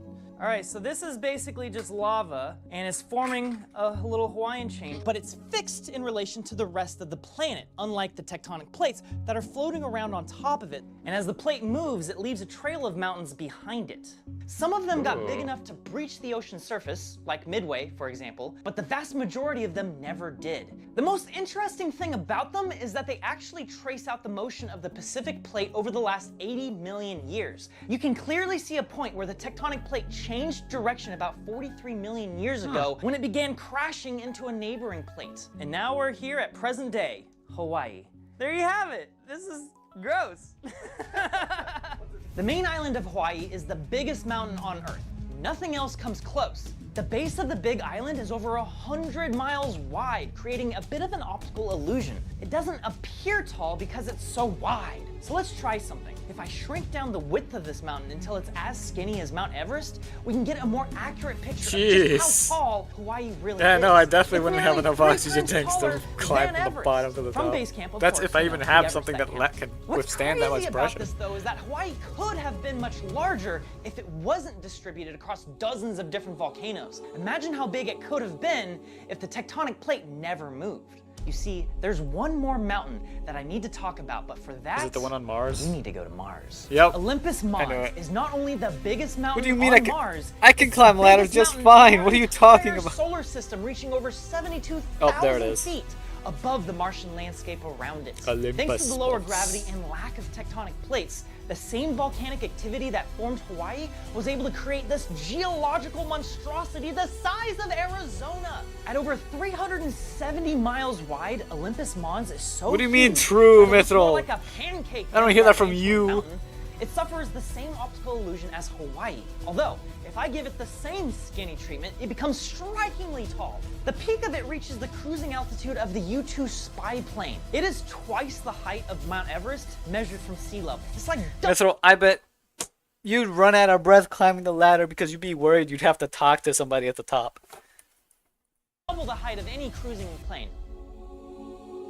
Within the embrace of a towering mountain's grandeur, time seems to stand still with a profound sense of awe. From spiritual reverence to the thrill of adventure, mountains stand as more than geological formations. They embody the spirit of exploration, resilience, and the untamed beauty of our world. So fine, let Everest keep its crown. You as the didn't tallest listen to kid on me, the block. Mithril. I said You you'd know run the- out of breath because by the time you're halfway up the ladder, you'd run out of breath because you'd realize, oh, I might have to talk to somebody. If at the top, there might be somebody I have to socialize with. The real story now. So thanks for watching. If So you your enjoyed this panic video, I made another would make video you run about out how of breath. much water is actually on Earth. And spoiler alert, it's a lot less than you're probably anticipating. That's not how that It's a works. fun video. Check it out right here. It's actually part of a whole playlist of a bunch of these videos that I've made. So I think you'll enjoy them if you enjoyed this one. So stick around. I'm pretty sure panic attacks can lead to you running out of breath. So I don't know what you mean. But anyway, hold on.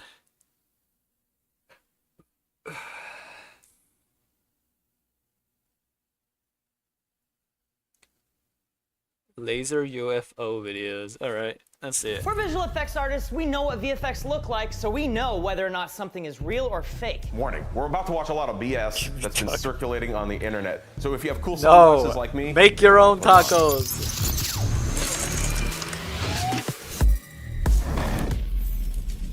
recently there was a Hold up, celestial event known as... That's like the first 3 or 4 notes of a song that I've heard before, and I don't remember what it's called. Well, that's not gonna help. That probably leads to one of those, like, yeah, epidemics. So it's like, it doesn't help. It doesn't help because it's just, oh yeah. Recently there was a it's not a link celestial directly to the event song, known it's as directly the eclipse. to What the better site. time to attract other life forms? Well, some people supposedly caught some of those life forms on camera. What? No way. During the eclipse. Check this out. That looks like a crescent moon, but the moon was in front of the sun. So NASA said, don't film this. Is it because they didn't want you to capture this? That's insane. Someone just But tell NASA me, didn't say what don't is film it. this? This is easy. This is very easy. Ren, take him home. This is a real alien.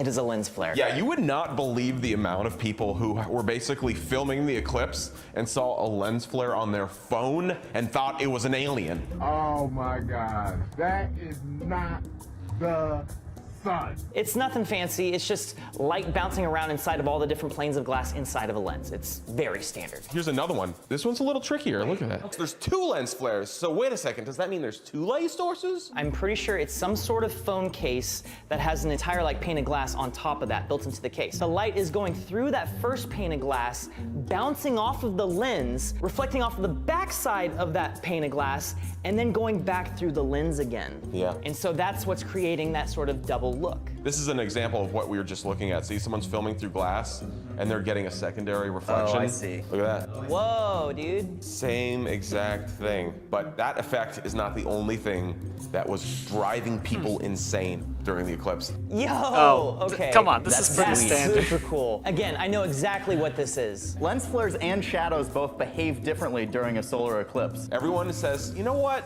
Don't look directly at the eclipse, use a pinhole camera. You're taking a tiny pinprick and letting the sun's light onto some other surface for your viewing pleasure. It's a tiny, tiny hole, just like the tiny gap between twigs and leaves on a tree. Basically, you're getting the same pinhole camera effect, but over like 1,000 times. That looks super cool. Yeah, those look cool, though. So this one's a fun That is one, true. but now, unfortunately, all the fun and games are over. No. Check out what these guys saw during the eclipse. Alright, let's see it. Oh. Was that a shark? Do you think that's VFX? Of course. It's funny because it immediately reminds me of my fake UFO footage because it's animated in like almost exactly the same way, where it's just this like little streaky object that just goes boop. Can you pause like right when it crosses the middle of the frame? You know what it looks like right there. Kind of just looks like a commercial airline. And yet it's the darkest thing in the sky. It's only as dark as the dark parts in the clouds. I see the airplane that you're talking about, though. Yeah. I see the sort of shape, so it could be the shadow onto the clouds from the That's airplane. Not a bad thought. Yeah. Check this out. So I know they're in Arlington, Texas filming this. So if you use this app to basically see the sun's direction, they're actually filming this right along path of Dallas-Fort Worth Airport. Oh. Wow. Here's another shot of a plane flying above the clouds. See that? Oh, yep. See how the plane's shadow makes that? Yeah. That's absolutely what it is. The clouds diffuse the shadow to what we're seeing where the wings kind of start disappearing. Yeah. The diffusion of the clouds did make it seem like janky After They Effects are motion very blur, good at but this. seeing Well, I this mean, they other are clip, VFX it's super artists, so it close. makes sense. I feel like I've been convinced that that was real. Well, I got one final one left for you that will completely rock your world. Oh, wait, right. This next Here clip you go. actually stumped me. What is it? Mid-eclipse. So there's something over there. That's interesting. That was probably like Mars or something, because you can clearly see planets during the eclipse. But what is that? That That's weird. It's got a tail. This shot stumped me. Really? I think I know what it is. I don't know what this is. Okay, so it's also clearly real and behind the power lines, the way it like refracted around the power lines. So once again, no VFX. I think this is one of those big banners that is pulled by an airplane. And they're like maybe doing like a nosedive with their banner, right? The tail of it looks like it's separating. It looks like there's chunks of the fire that are leaving the rest of the main body of the fire. Wisps of it kind of falling away. There's something black above it. You see that? Yeah. Did you do any zooming and enhancing on this one, Sam? Well, you see, I didn't have to zoom and enhance. Oh, okay. Because this is a visual phenomenon. They're government agents that are trying to trick you into thinking it's a logical explanation. Don't believe it. That has already stumped us before on this show. Dolls? I think I know. It was this. Yep. Oh. Yep. Oh, how did I get? Oh. Every All time. skydivers with flares. Every time. That got me 2 times. These people! They did it again, didn't they? Sky flamers, dude. You're saying this is the guy that we're is seeing what we a are moment. watching, yes. Because this is during the eclipse. It had to be the same moment. Yes. Why would Maybe you that's do that that during an little black eclipse? thing, that little dark Yeah, object the dark that's thing. above it? You're seeing the actual canopy. Yeah. Okay, that was a cool one. You did that on. He did that on. Yeah. Whoever Yeah, that was did it on purpose. They knew this was gonna happen. For a moment, there might be some, but no, not yet. Speaking of the sun, though, this is footage from actual space. You'll see the flare right down there, but you'll see a very specific shape in space, and it is a square space. Oh my. So that's what it's like. That's right. Squarespace is the all-in-one. Now back to more. There has been a little bit of a buzz about 2 photos. That, as you can see, that is the alien from Independence Day. Welcome to Earth. It looks like a little potato. Oh, but then you see a face. You see arms. You see alien nipples. There is one type of root that kind of resembles a humanoid figure. It's called a mandrake root. Yes, it is. He got it. I knew it. Oh, it's a mandrake root! Look at that guy. That's not the same, though. If someone said I pulled it out of my garden, they're a liar. What could it be? What could it be? We did find something else that might be the answer here. That is an alien prop from a prop house. Oh my god, it's the same thing. Wait, so could it So have it's a actually been prop. from like the new Independence Day movie, maybe? I don't know specifically where this prop came from or why they made it, but there's Dang. certainly a ton of photos of it online, and it really does look It looks just like it. almost exactly like. You guys are being too kind. It's the same. It is. It is. That is exactly what it is. Does it have the boobs though? It's got the butt. Somebody left their alien prop on the ground. Yep. And took a picture and tried to trick us. Yeah. Maybe if they would have x-rayed that and put it through some MRIs and presented that to the Mexican government, they could have convinced me. These small mummified specimens were unveiled at Mexico's first ever these. UFO hearing yesterday. Previously on our That's how I look when I show, we have taken a look at some alien mummies. Our boy Jaime's got more mummies, as it seems. Look at this. They've even named them Santiago and Sebastian. Oh no. Does anyone actually believe these are real mummies? Yeah, for sure. Yeah, that doesn't just look like paper mache bullshit. It doesn't, but don't you know they have real bones inside them? What? Whose grave did you have to rob to make this paper mache dummy? That face. Do 30% unknown 30% DNA. unknown. Probably because it's from every animal they could find. So it turns out the mummy guy had roped in a bunch of documentary filmmakers to help him with his cause. But if you take a look at these filmmakers' other work, well, it doesn't really bode well for him. Also, Reminding I just realized for some reason that last message didn't go. That's weird. me a little bit of a Veter. It is a meter. You know, I saw myself within this when I saw it, yeah. More. What am I witnessing? It's an alien. It moves unlike anything we've ever seen before. Debunked. It's debunked. Debunking makes me feel good. Let's take a look at the San Diego Sphere.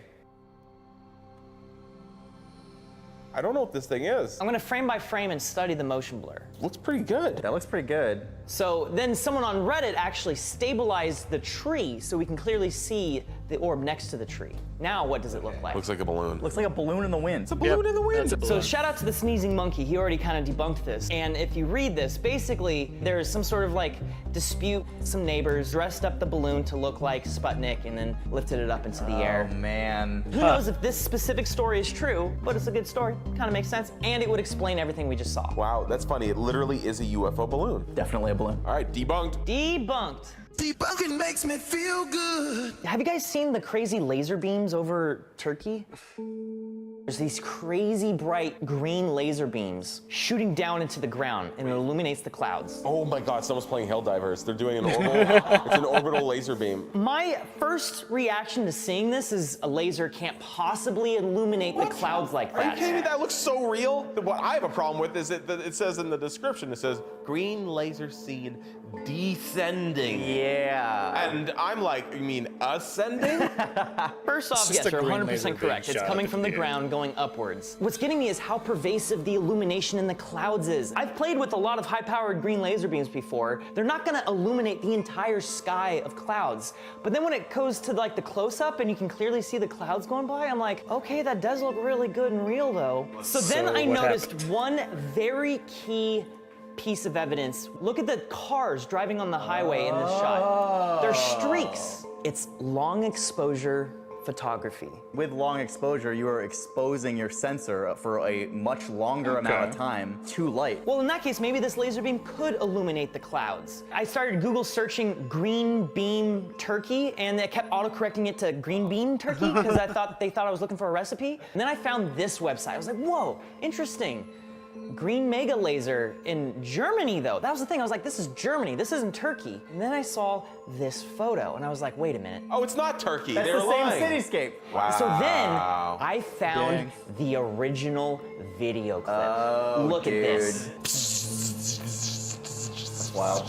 This is sick. So there's this company in Germany that specializes in making high-powered lasers. But yeah, they're celebrating their 100th anniversary as a company by basically spending a week lighting up the sky every night with this giant green laser beam. It's a very powerful beam. It fits in the size of something like a refrigerator. That's very cool. This random TikTok account just makes up a random place for this to be happening now.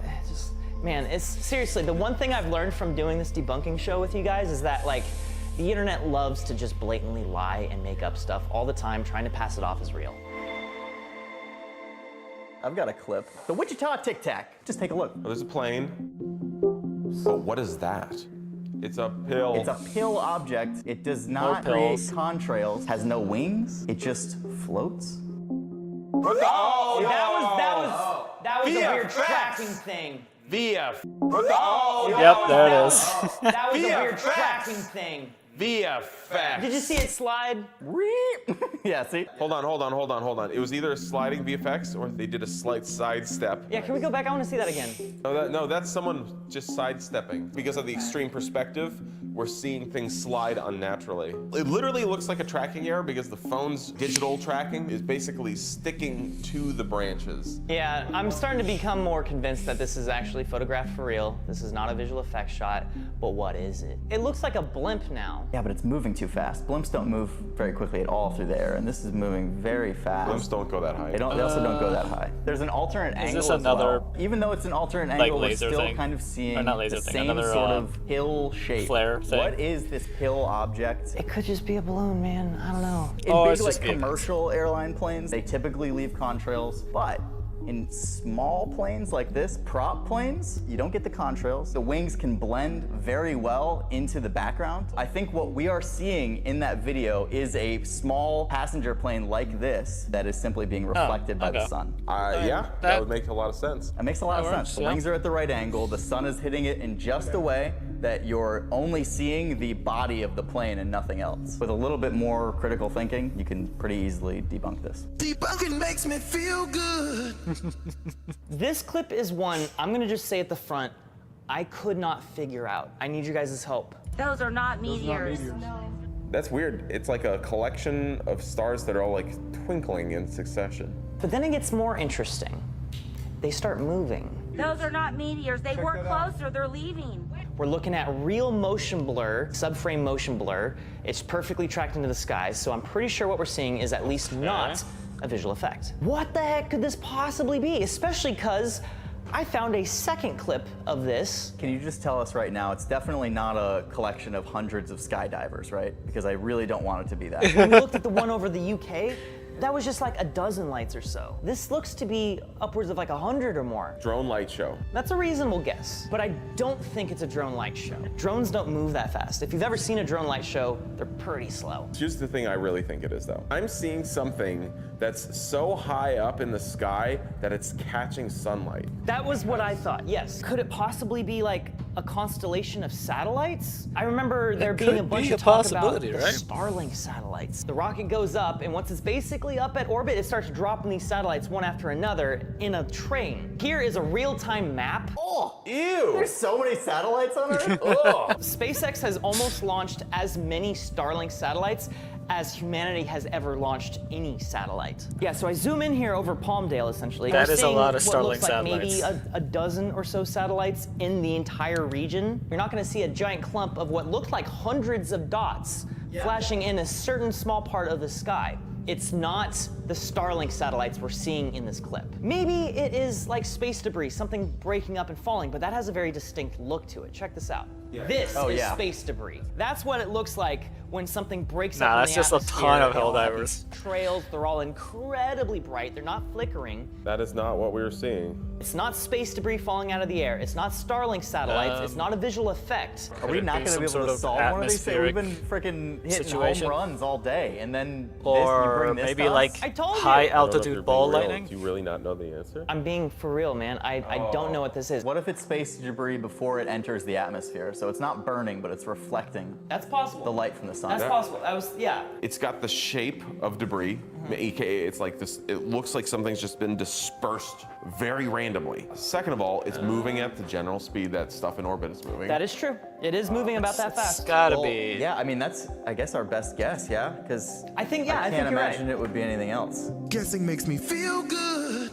Dude, if we could find another video from the same Then it's not location, deep- same wait. time of space debris burning, then we've confirmed this. Oh, hey, I saw you looking at my amazingly super cool shirt. Well, this thing is still on sale for 3 more days. It's a limited edition. Head over to our shop and snag one for yourself. We also got hoodies too. They're really nice. During this whole session, we have been looking towards the sky. Are you gonna suggest we gotta look towards our soul? There is a whole other subreddit and community Is it the underwater ones? USOologists.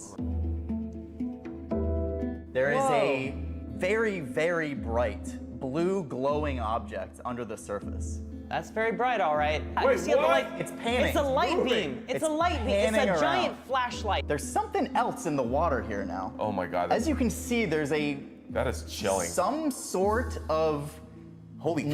non-human shape. It is really hard to tell from this footage what exactly this thing is. You unfathomable sea objects. Lots of different Redditors have dissected this video to pieces. Someone has gone and looked up the exact time of day, the exact moment that this footage was recorded, and we have satellite imagery. You're telling me it took something in outer space? Yes. To see something underwater? Yeah. The shortwave infrared composite, swear? This is an infrared image. Everything that's black is water. This is the moisture index. So is this saying that not all of the water is equally moist? The dark red spaces are the driest points. That bottom object is the boat, which is dry, and this other object up top matches the dryness levels of the moisture index. This is definitely a real object in the water. I looked into different types of research vessels, and I go to a website of one of these institutes that makes these vessels, and the very first thing I see on their website is this image that looks exactly like the footage. That looks exactly what we were watching. It looks though. so much like it. It's a submersible research vessel. There's still one big question here. What the heck is that thing moving away from the blue light? There's like another square object above it. That is probably this guy. Scuba Steve. It's probably a guy holding a GoPro. That is good. That's It's very good. That's probably really a good. scuba diver holding a GoPro. Debunked. Debunked. Debunking makes me feel good. That's all the clips we have today, but I am most impressed that none of the clips we found today had any visual effects at all. They're all real phenomenon, something captured for real, even though they weren't aliens. Ren, I think people are getting wise to the VFX. I mean, I think that's just a sign of our times. If you want to fool someone, you're gonna need to do this practically. If you have any underwater clips, we are dying to see more. Send us some at debunk@corridordigital.com.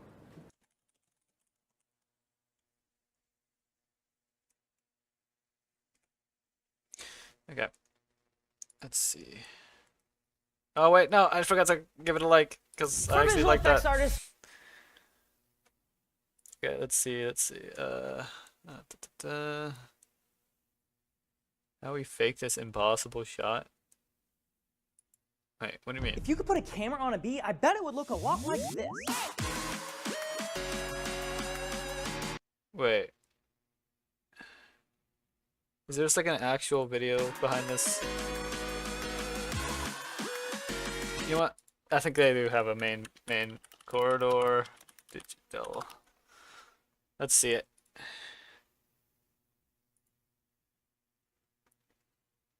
Huh, there it is. When NPCs are brutally honest. Steamboat Willie, Wolverine, but it's Danny DeVito. Gray matter. Ooh. Okay, now I've got things to watch.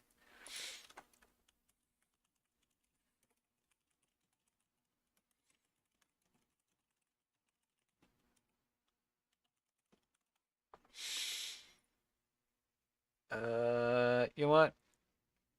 Let's watch this one first, just because I'm really interested.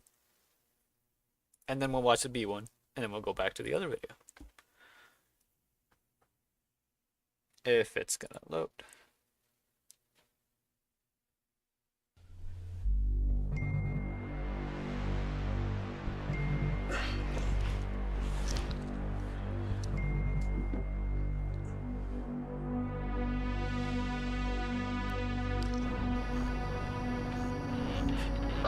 We got the 911 call from the father. The male caller reported that he's barricaded in the bathroom with the children while the mother is outside the building. Man then disconnected as of 25 minutes ago. But we'll watch it, don't worry. Been able to reestablish contact. Signal trace confirms that the call originated. I just want to know what this is about. Because it's giving me like SCP vibes and everything. CPT's rolling at 5 for successful. That is a very nice camera movement. Counseling's clearing their schedules. All right, folks, let's get moving.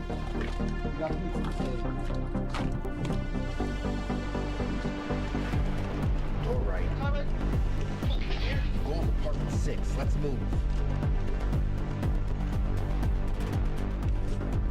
Pierce, CNT's reestablished contact with the victim.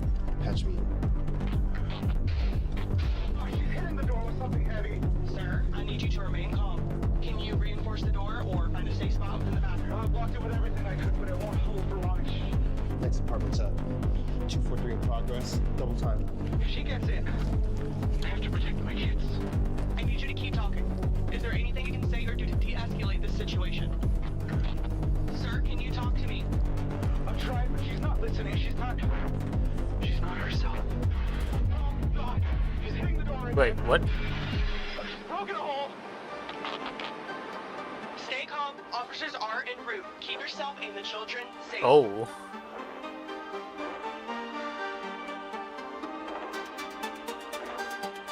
This is gonna be a loop.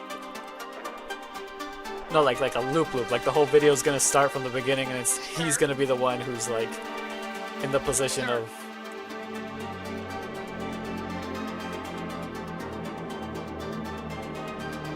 Oh, this is really well done. Oh, this is really well done. Hold on. Because he's still moving, and it's that whole part right there was a continuous shot. Do you feel like... Sir? She's just standing there, looking at me. Sarah? Hey, honey, can we just talk? No, I can't let you in here. Oh. Sir? What the fuck? I'm not crazy. Sir? Were we drugged? No, we're all seeing this. Pierce, give me a status update. Okay. Pierce, what's the holdup? I'm probably asleep. You're not asleep. Oh, she's breaking through. Pierce. Keep talking to her. Officers are almost there. Oh wait, how are they doing this? Wait, look, it's. Oh, that is trippy. I'm guessing it's like a loop thing. It's looping. But how'd they do the extension thing?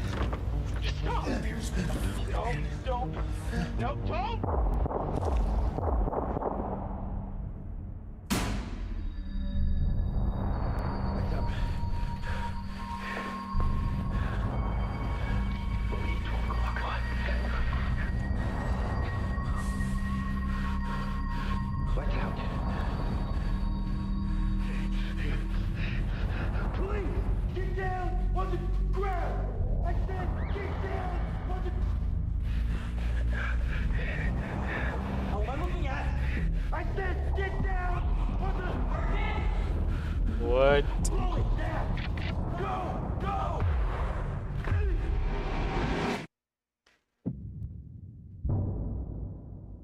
Okay. Alright, okay, so it's like a teaser. It's a teaser for something more. Gotcha.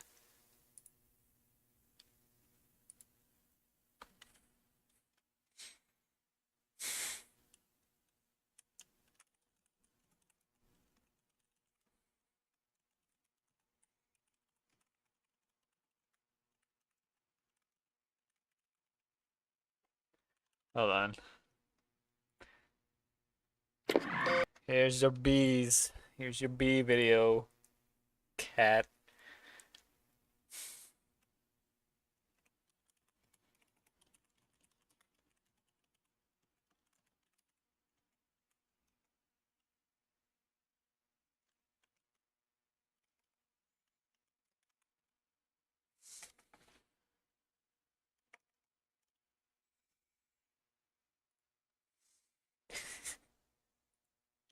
All right, looks like it's rolling. Time to put a camera on a bee. You really think it's gonna fly with all that on its back? Let's find out. Wow, look at that. That's cool. Look out, look out. This little guy thought that was a real flower. Funny. All right, stack the net. Let's catch it. Yeah. And we can take a look at the footage. I can't wait to see it. All right, let's get you back in that hive. Wait. Slow down. All right, don't worry, I won't break the camera. Yeah. Oh, yeah, this way. Jake, I got it. Wait. Dad. It's gotta be a micro drone, right? Like it's micro drone footage. But still, anyway, here you go, Cat. Is this what you wanted?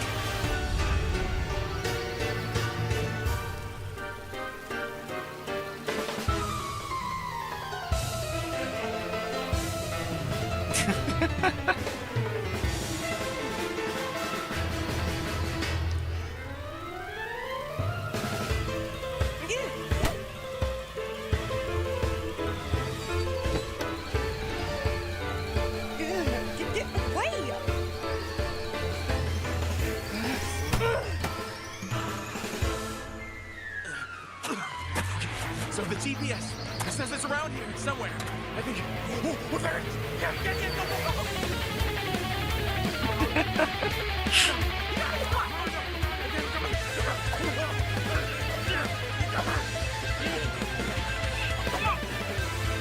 I'm gonna have to look at the comments after this.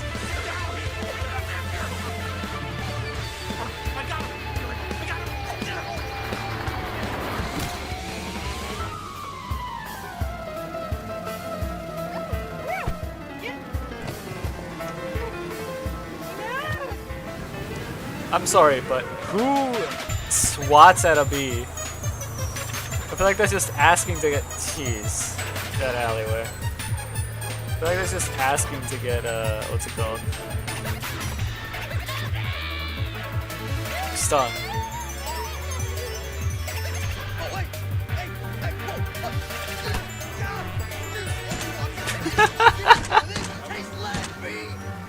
Taste land bee.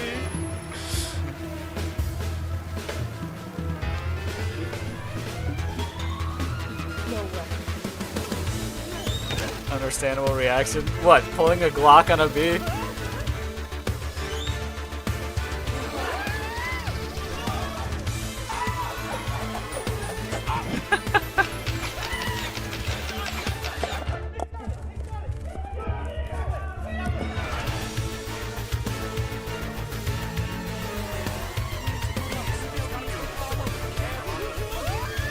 Why do they all have those prepared? You know, they have the windows open. You gotta be prepared. Oh!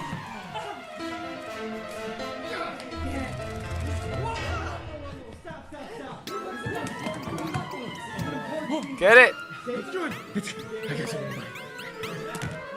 There you go. All right, let's get that camera back. And you can buzz up. See ya. Wouldn't want to be ya. It's gonna come back. Yeah, we're doing those bee jokes, aren't we? Yep.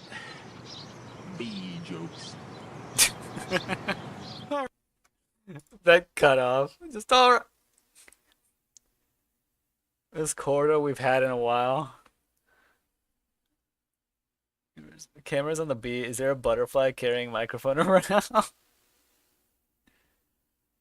Solska is like just drone footage, but the cinematography aspect of being through the lens of a bee really makes it entertaining. Fly to the bumblebee perfectly. Beats. Okay. What we learned from this video: Jordan is a slow driver. A bee has a top speed of 20 miles per hour. This is sufficiently recurring situation that everyone in corridor has a fly swatter at hand at any given time. All right. Oh, here you go. Here you go. If you could put a camera on a bee, I bet it would look a lot like this.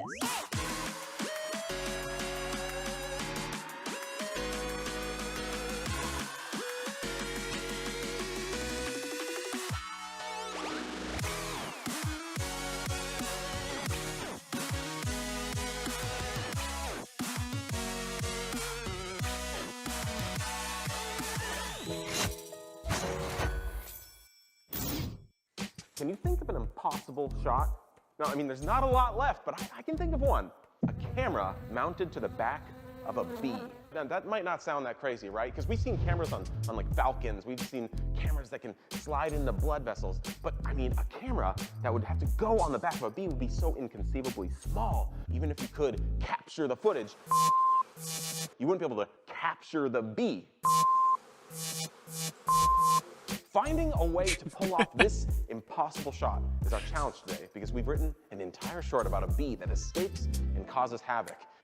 To pull off this video, we're gonna need a camera. So I'm going to talk to Ren, who is our FAA licensed drone pilot expert, to see which What do you mean, what were they gonna do to each other? I just saw that. The Avata 2 is the brand new drone from DJI. It is better than the Avata 1 in literally every single way. I think this is the perfect drone for this project. We filmed a lot of drone videos in the past. Oh, a lot. Superman with the GoPro, the Magic Trick video last fall. We've done drone Star Wars video, like Smallest Empire. The Smallest Empire too. Yeah, you're right. There's so many of these drone videos, and the one thing that one was done with a drone? in common is that they're I guess that all makes sense. Yeah. They all have exposed propellers. If they run into you, Wait, is that the? Oh, what? Yeah. that all the drones have in common is that they're all really dangerous. Oh. Yeah. They all have exposed propellers. If they run into you, it's gonna hurt a ton. And so we're filming a video very specifically POV that is gonna have to go through tiny gaps. It's gonna have to fly really close to people. This is legitimately going to be perfect for this video, and I can fly this just like a bee. I can fly it really close around people. It can survive all kinds of crashes. I don't know what type of plastic it's made out of, but they're saying that like this thing will be very difficult to destroy. Yeah, I've been flying this for several weeks now. Is that a It bet? is actually surprisingly incredible. So what DJI has done with the Avata 2 is made an all-in-one FPV package. So it actually comes with the Goggles 3, and it also comes I with the want a RC drone Motion now. 3 controller, allowing you to basically use a joystick in the air.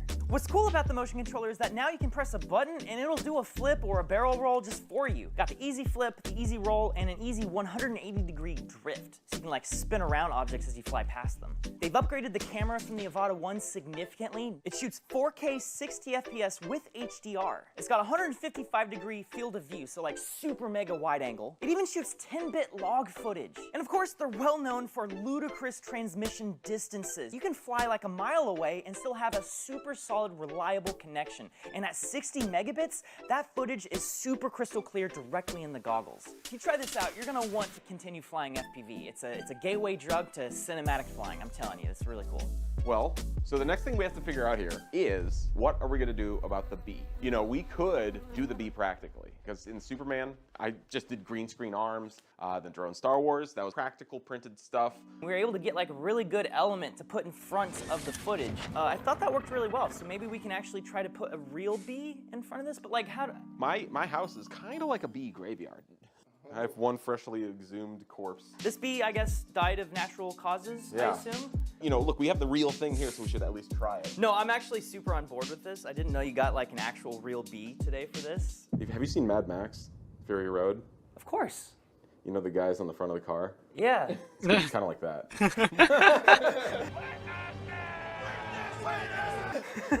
This should be relatively easy to try to do. I think we can literally just like CA glue it to a toothpick. Just a tiny, tiny droplet of glue will be enough. And then we can like maybe stick the toothpick in here and like put some hot glue on it. The bee is now glued to the drone. Let's just see what this looks like, Yeah, man. I want to see. let's turn it on. This is the first hybrid. This is the latest in drone technology with real organic flesh grafted to it. If a bee Witness breaks bee. its wings, this No, is a Ren! wheelchair.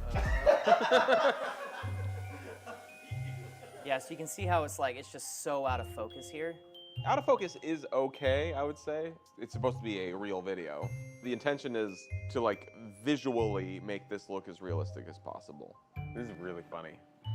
Yeah, it's twisted. It's a little demented. We did it at least. Look, we did actually it. put a camera on a bee. The's one major problem here. The bee's dead. Okay? I think you Come put on. a bee on a camera. He's not alive anymore. He's dead. He's not sleeping. He's dead. And in the video, unfortunately, it's not about like a dead zombie bee being resurrected and flying around. It's like a living normal bee. Look, for as morbid and as like messed up as this is The way he is said it. the ultimate reference footage as well. Being able to see what this bee actually looks like in front of the lens, how out of focus it is, like where it's placed, and then just like seeing how it like shines and like you see like the bokehs on it and stuff like that. It's like, well, if you want to know what a real bee in front of this camera is going to look like, here it is. It's like, I don't see a practical version of this actually working. Yeah. But at least we did our bee diligence. I think I've got my work cut out for me. We're going to have to make a CG bee.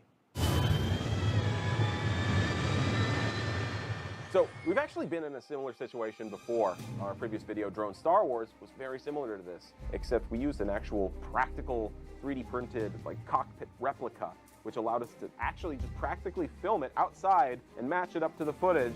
However, this time, things are gonna be a little bit more difficult. So, to do this, here's how I'm feeling the workflow is gonna be. We have HDRIs for all our environments. That's gonna help. We're still gonna have to track our footage and have that camera track drive our bee's motion. And then from there, we have to do wind first simulations.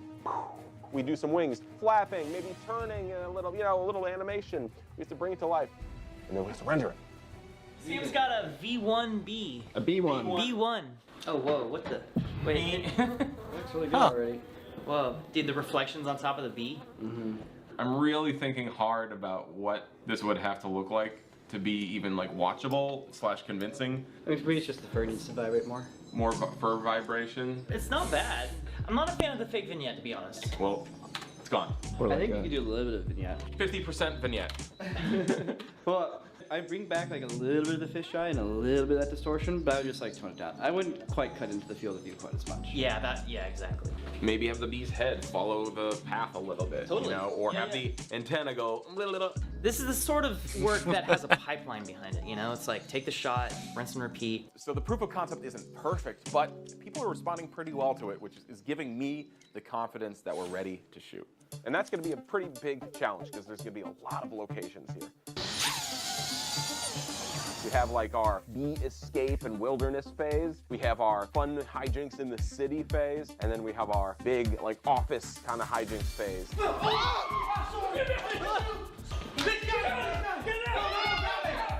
Ren is going to be the main pilot for the shoot. We're going to be counting on him to pull off a lot of really difficult shots.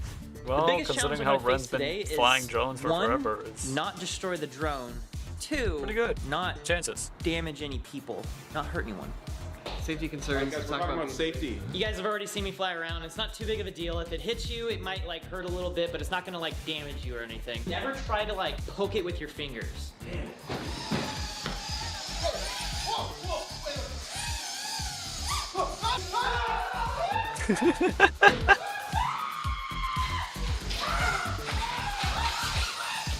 This was used in the final shot too.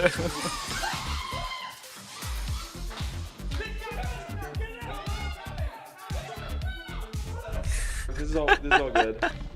That works. That works. The safe crew. Safety first.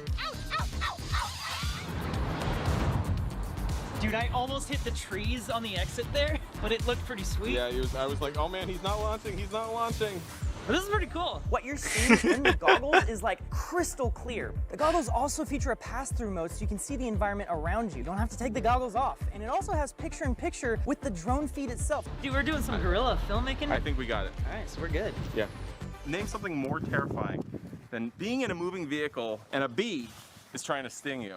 So this is the final drone shot of the day, at least me flying, and it's a complicated maneuver. I'm gonna be flying on the other side of this house through some flowers. Nico's gonna cut me off. I'm gonna hedge right and then emerge from the brush over there and then go across the field and ideally through Jordan's window into her car. And the moment I'm inside the car, I'm gonna That's pull why the she's motors driving and it should slow. just crash in her car. All right, Jordan.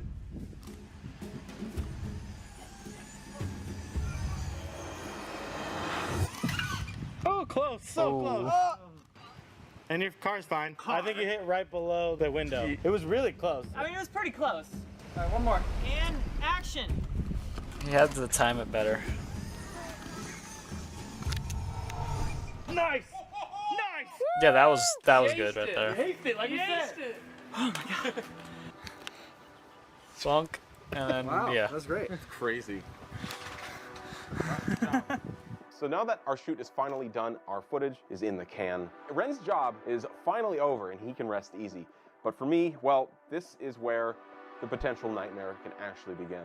Because now I have to accomplish all the BGI. That's a BGI. joke, because what I meant is CGI with a B. I ran the numbers on the edit. B, guys. We have graphics, 15 imaging. VFX shots for this video with a B in it. I thought I was gonna have to do this lone wolf style like I usually do. I heard a distant call. The call of an old friend. Oh! Yo! 40 and octane expert, Clinton Jones. I'm hanging out. We're gonna figure out this B video. I'm helping Sam. I've been mostly using Unreal these days. Yeah. But I'm gonna have to like shake off the dust a little bit, but we'll get there. I trust. Most of the work here is getting the workflow figured out and like feeling happy. It's always just with these crazy first how few he can shots. make the siren sound. Just how it be going. Well, we're himself. Day 2 of the official VFX days, and I mean things are moving. I got like 3 shots set up today. Clint's got like a shot or 2 set up today. I'd say a good three shots, buzzing along. We're trying to upgrade our B puns. You know, we're VFX artists at this point. Sam, you were telling me earlier that you had a joke you've been working on for years. Can you go ahead and tell me that again? Sorry, I'm a little busy. Okay. I really needed this help to kind of list. I all the just VFX noticed it shots, says but BFX. Honestly, listing these B puns is far more important at this point. So I came in On the yesterday. screen. Sam had already made a shot, basically brought a shot to completion. He had a B, he had it rigged, he had, you know, the right animation on it, the right controllers on it, and he just kind of caught me up to speed. And then we each took a shot and completed a shot and made sure we were synced up on the workflow. Every shot requires, we gotta track it, you gotta drop the B in, you gotta make sure all of the lighting is in, the HDRI, the sunlight is in, and you have to make sure the lighting is matched to the background plate. So that's like default, B-fault, as you know. That's like a basic shot. That's a basic setup. Where things get a little bit more tricky is when there's big lighting shifts. Like there's a couple times where the drone will flip upside down 360, so we're gonna have to animate the sun and the HDRI 360 as well to match. Or stuff like the bee going through a tunnel. I kind of set up my lighting for the sunny, and then going through the trees here would just be the manual work of setting up a tree tunnel that literally casts a shadow over the lighting that you set up on the second half of the shot. So a lot of shots require some manual light tweaking and light matching to this extent. Shots that are like stitched together, that are longer sequences. Sam just did a shot where like the bee's going through a car.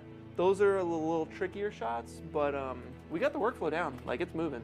With all the finishing touches and polish put There on it it, I is. think the video turned out really That's well. how they I'm do the very, very bee. proud of it. So take a look at it The right bee now. It's on video. Corridor Digital. It's on our website. It's everywhere. Of course, I gotta thank everyone who worked on this project, and especially DJI, because these guys keep hooking it up. We love flying drones, and they got the best ones. It's a match made in heaven. Would happily do it again and again. That was this one. Yeah. Let's see. Remaking Dune with miniatures. Happens when you break the laws of geometry. I'm guessing this is the one related to the other thing, but camera cannon. This is a giant air-powered mortar thing that we've built, and we're gonna launch a 360 camera directly from it up and over that hill. And 3, 2, 1! Okay, getting here was so much harder than I expected it to be. Let's rewind. I wanted to simulate a super jump. You know, kind of like how the Hulk can jump really far across canyons and over hills. I'm just fascinated by the idea of using your body as a projectile. In fact, a super jump was one of the first VFX shots I ever made. But what would the POV of that jump look like? Check out the scene from the movie 13 Hours. We see an artillery shell get loaded into a mortar, which gets blasted into the sky as we follow its projectile motion. Oh wait, I know about 13 Hours. Dope shot! But this is a movie. I want to do this for real. I'm gonna actually fire a 360 camera out of a mortar. No drones, no CGI, just raw engineering. An overpowered cannon, Dude. a custom projectile camera, what? And a lot of failure. This isn't broken. This should be broken. Yo, it's funny. So come with me on this journey of perseverance as I attempt to get an impossible shot. So we want to simulate a super jump, but do it practically. How do we go about doing that? Well, we need 3 things. We need a camera, we need a shell to protect the camera, and third, we need something that can shoot the camera farther, faster, and higher than anything we've ever shot before. The camera part is easy. Insta360, sponsoring this crazy experiment, gave us 3 of these Insta360 X4 'Cause cameras. they knew they were also gonna gave us break at 2 least dummy 2. cameras for testing without putting our real cameras in danger. So all in all, we have 5 working cameras, which honestly, let's be real, that's plenty of cameras. If we need more cameras than that, we've done something terribly wrong here.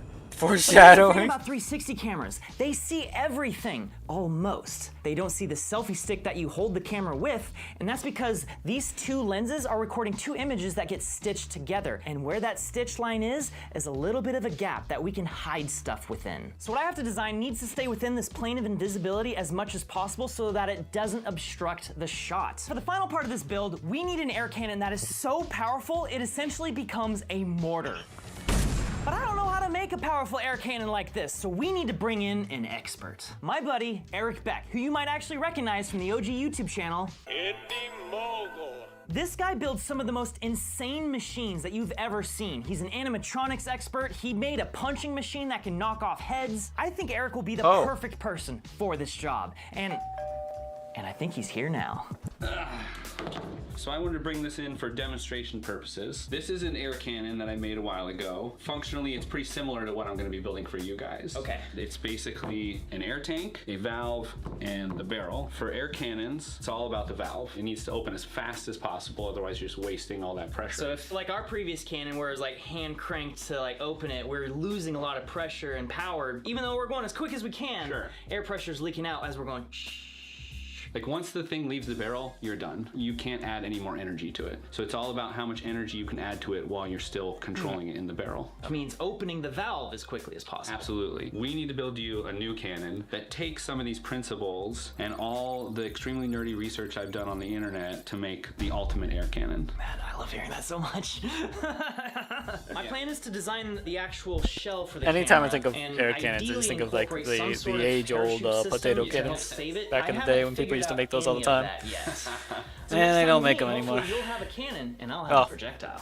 People make them, it's just nowhere near as much as they used to. That used to be like a popular little thing people This used is to do. my first draft of the little thing that's gonna hold the camera. Came out really good, honestly. This is going to hold the camera while still being flush inside of the barrel of the cannon. I'm gonna go ahead and see if the cage with the camera fits inside. That's step one. That is a flawless fit. Dude, it looks like a knife. The second, does it fit inside Knife the barrel? POV. And oh my God, it is perfect. This is the exact same barrel that we're gonna be firing the camera out of. This is about 2 feet long. Stabbing Our POV. barrel is gonna be 8 feet long, so this is a quarter of the total length. Well, this is cool. This is a great first test.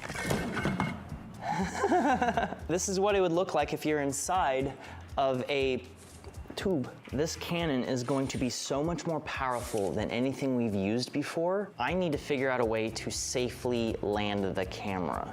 So I started digging deeper into model rockets because they shoot stuff up really high and land them safely with these parachutes. But how do they release the parachutes? There's this device called the Jolly Logic Shoot Release. And essentially what this is an altimeter trigger. It basically takes a pressure reading of the air around it to determine how high up in the air it is. And once it comes back down to an altitude that I've pre-selected, it will then release a pin that releases the parachute. The shell itself so far has been pretty easy, but implementing the actual trigger along with the parachute into this thing, that's what I need to figure out next.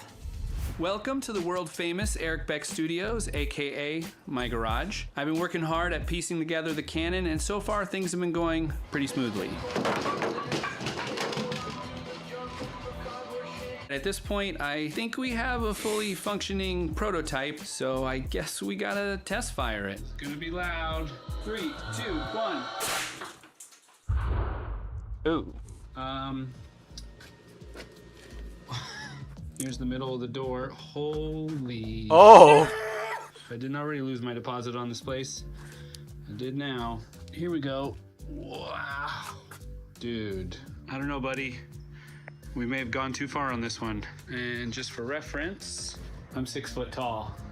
While Eric works on that, let's talk about the 360 Just camera made we're an using on this actual project. And the reason why I'm really excited about this is because weapon. it shoots 8K resolution now. This is the best 360 camera I've ever used because you can actually open this stuff up on your phone or your computer. And I love being able to use my phone because I can organically just kind of like aim my phone through the 360 footage like I'm actually filming for real. Fortunately, you don't even have to download the footage to your phone anymore. Instead, you stream it directly from the camera to your phone, but also you can trim parts of the video. I can literally go through, trim this one moment here, trim the other moment over there, and then I can export just those 2 moments as one video file instead of exporting the entire 5-minute video clip. One of the biggest problems with using a 360 camera in general is that the lenses are very exposed, and Insta360 actually delivered a solution here. See these little notches around the lens? I could put a lens guard over it, and it clicks in like a regular lens filter on a camera. And these ones are like the premium glass ones, so they're actually really nice. These are gonna come in real handy when we're shooting them out of a frickin' mortar. And of course, it wouldn't be a proper action camera without being waterproof up to 10 meters. So if we accidentally shoot this into like a pond or a river or something, it'll at least like not drown. So yeah, we're working with a really nice camera, which means it's very important that we land this thing safely. And for that, I think I've got the solution. Rocket fairings. We're gonna put the parachute on top. Fairings are essentially 2 pieces that sit at the end of a rocket that open up to deploy a payload while also still protecting it on its flight upwards. I'm gonna use the same concept to deploy my parachute. So this is what I came up with, and I gotta say, I'm pretty proud of this. So we got each half of the fairing here, and they hook on top, but like, they come apart pretty easy. Once you hook these 2 together and put the parachute inside, this actually sits right on top of the frame here and doesn't open. And that's the point of the shoot release here that I've designed into here. It's at an angle, so the rubber band goes up and over the whole thing and attaches here, holding it shut. Once the trigger releases the rubber band, it flies up and over, allowing this to just simply fall out, releasing the parachute and allowing the camera to land safely on the ground. So you put the camera inside the cage inside of this, secure with some screws, secure with a long threaded screw down the center, then you attach the parachute, and you stuff that all inside the fairing here, and you put the rubber band over. Whew. And now you got a working projectile 360 camera. In theory, I don't know for a fact that this is gonna work, and that's why and there's we definitely need to gonna test be this many thing. broken So we're heading out 3D to the park parts to conduct a drop cameras test. Basically, I'm gonna attach what we this thing to saw my in the little drone, preview. fly it up really high, and then drop it using this $30 drop release system for drones that I got off Amazon. With the intention being to not only test whether or not the altimeter trigger works, but if my folded up fairing parachute system works as well. This is the first major field test of the project, so I'm going into this pretty excited. Unknown error? That's when we hit the first major setback of the project. The drone stopped working for some reason. I couldn't tell you why. So here we are in the middle of a park trying to do a test, and we couldn't even start the test because of something that was outside of my control. So sure, we're kneecapped before we could even do anything, but I'm not letting it get to me. This is f***ing bullshit. All right, let's head back. But then I remembered that I have another drone in my car. I just didn't consider it because it's small, so I'm not even sure it can lift this thing. And even though I thought this probably wouldn't work, I needed to try. I didn't want to give up on the day. I mean, it just takes more power, you know? It's gonna work? This is gonna work. So yeah, just hold it here, and once there's enough power, it'll actually start going. Let go. Oh my God! It's working! All right, Little ready? baby drone. Unlock button, is that what I'm hitting? Yeah, go for it. Oh, here it comes. And the parachute did not deploy. Oh, never mind, it did. What do you mean blazer sized? Cat, you're tiny. Okay, I don't want to hear this from you. Oh my God! It's all here. I'm Totally 6 fine. foot. Yes! I did not want to fail. Turns out the maximum jank was the solution. So now that I know that the parachute works, I think we're ready for the cannon. I just got to be able to print And still a lot of growing, backup according pieces. to my But yeah, medical this all worked, records. dude. Now it is cannon time.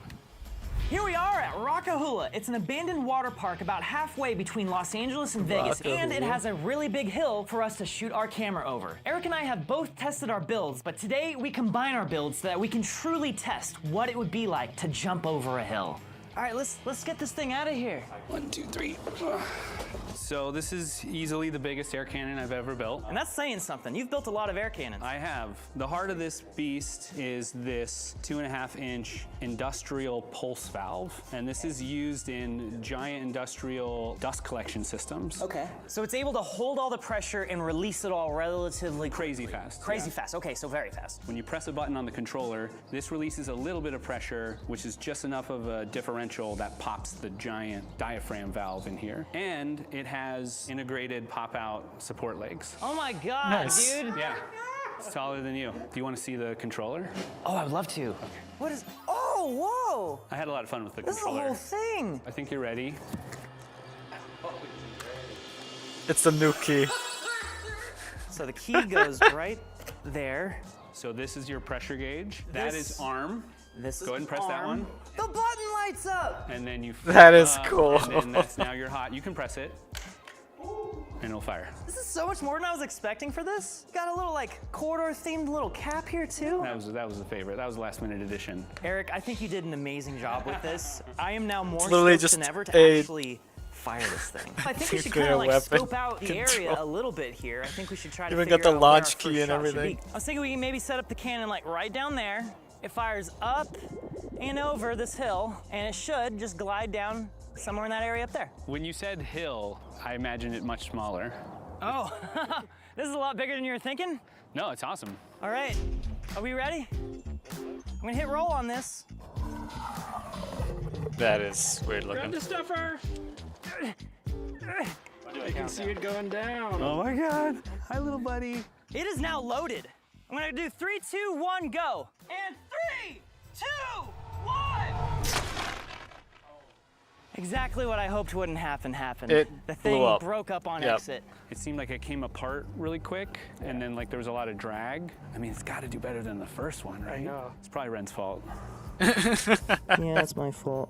So multiple things went wrong. Basically what happened is that the rubber band just straight up came off of the thing on exit. Oh, and it looks like it actually ripped the parachute. For test number 2, Eric's gonna fix and reinforce the parachute. I'm gonna stick with the rubber band system here, but I'm gonna use some tape to hopefully keep it together through the launch. Well, I'm not feeling particularly great right now, but I haven't given up yet. Well, this is what tests are for. Ready? And 3, 2, 1.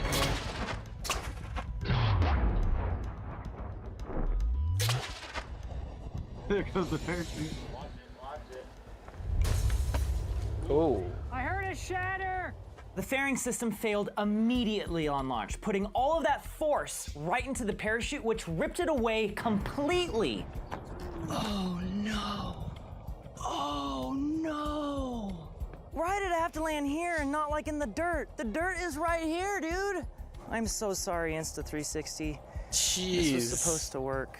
So now we are Yeah, it's down dead. 2 cameras out of the 5 that we started with. Also, we've been out here for hours at this point and we still don't have a single shot. I'm feeling the pressure. I do not want to give up on the day. So I started thinking back to the crossbow video we did. For that video, I didn't have any sort of Rest in parachute system. peace. I just put a little bumper on the end of it to protect it from the ground. So I taped up a bag and I taped it to the front of the camera. I know it's jank, but I'm hopeful that it will do enough to protect the camera so that I can at least get the footage out of it. That's all I need. I just need to get one shot of jumping over a hill. I mean, this is basically our last chance to get a shot today. Otherwise, man, I don't even know, dude. Wait, did I hit roll? I think I did. Yeah. This is kind of why you need, you know, backups and everything. Probably should have tested with a All right, ready? And yeah, like 3, a fake, 2, you know, 1. first. Did you see where it go? It went so far. It's somewhere. Oh my God, we're not gonna find this thing, dude. Ren, I think it might have been along this road. Oh, I found it. I found it. Oh. It's still rolling. It's still rolling.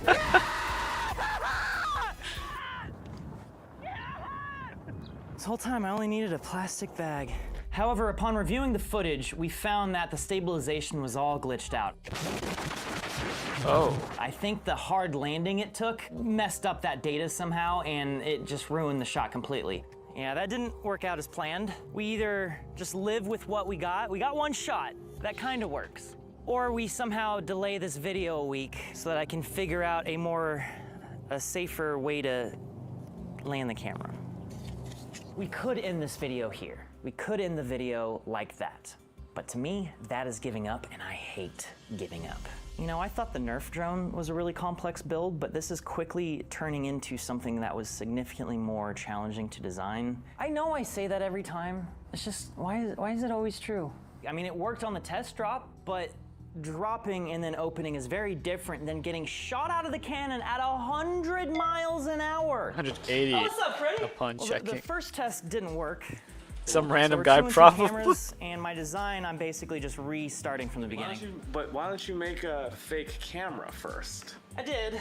Well, this isn't broken. This should be broken. There's something in your work methodology. It's not the order of operations. It's not correct. Do it with this a bunch of times, then do it. We really wanted the shot. That's true. I'll tell you what, though. This shot, this one gets you views. This angle, you got the clip from this, right? I don't think so. The SD card from this one, there's just no file on the card. And it's so hard the file fell out. Yeah, that's what I'm up to. Oof. That was a fun, happy accident. I love But that. yeah. That was great. I'm just feeling a little discouraged. So he had a test one. He had a fake camera to use as a test and didn't use it. You're supposed to be using it. No, Just I like was Freddy so said, you confident in my should have been idea, running it and just tons really and tons and hurts tons of when it times becomes so until you quickly know it works. obvious that my design was Or at least garbage. works Eric's good enough cannon worked perfectly, but before that's because trying even he's freaking one of the Eric cameras. Beck, dude. But I made Nerf drone, and I do not give up. I don't remember the I'm Nerf gonna drone. Continue redesigning this. I'm going to continue printing iterations. I'm going to continue testing it. And the next milestone I have is to do a drop test. Again.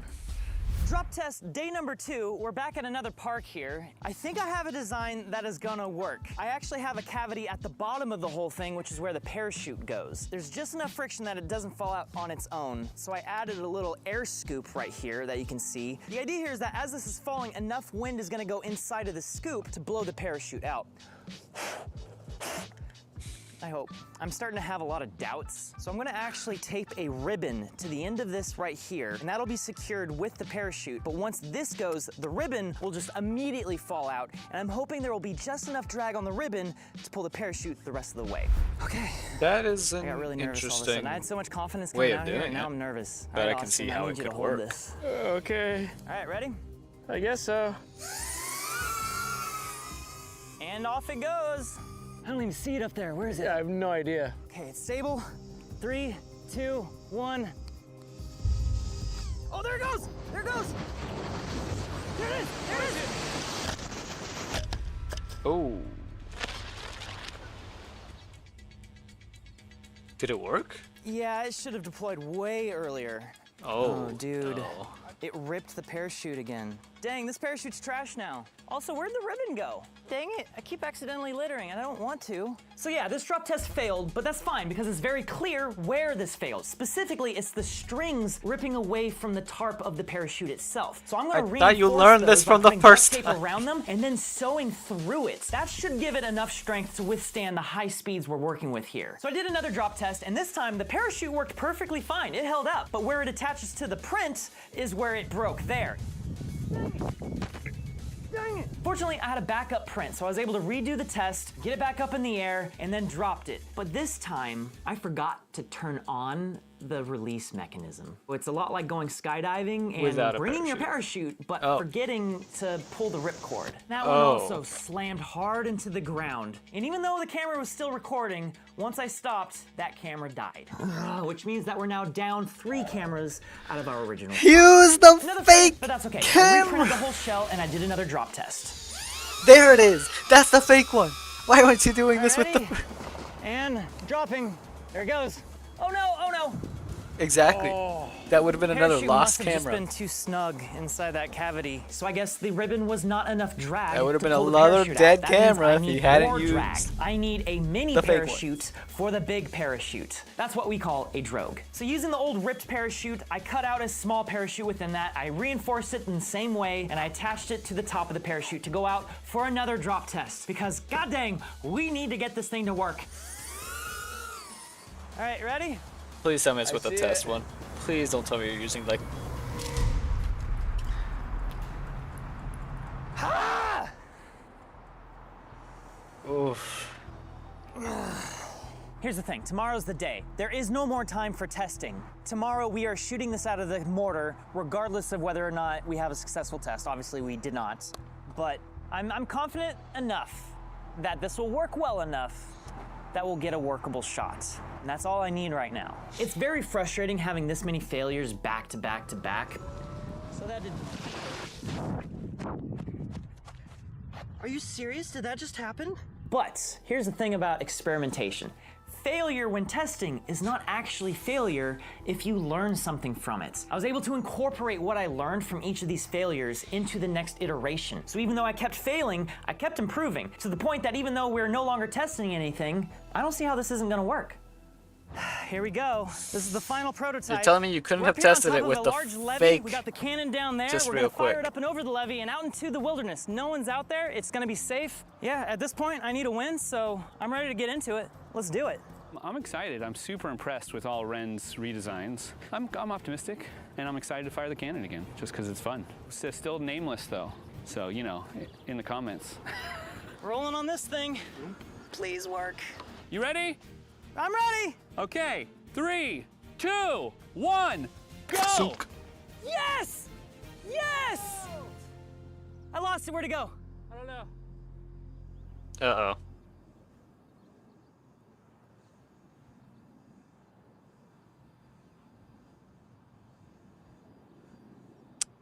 And you lost the last camera.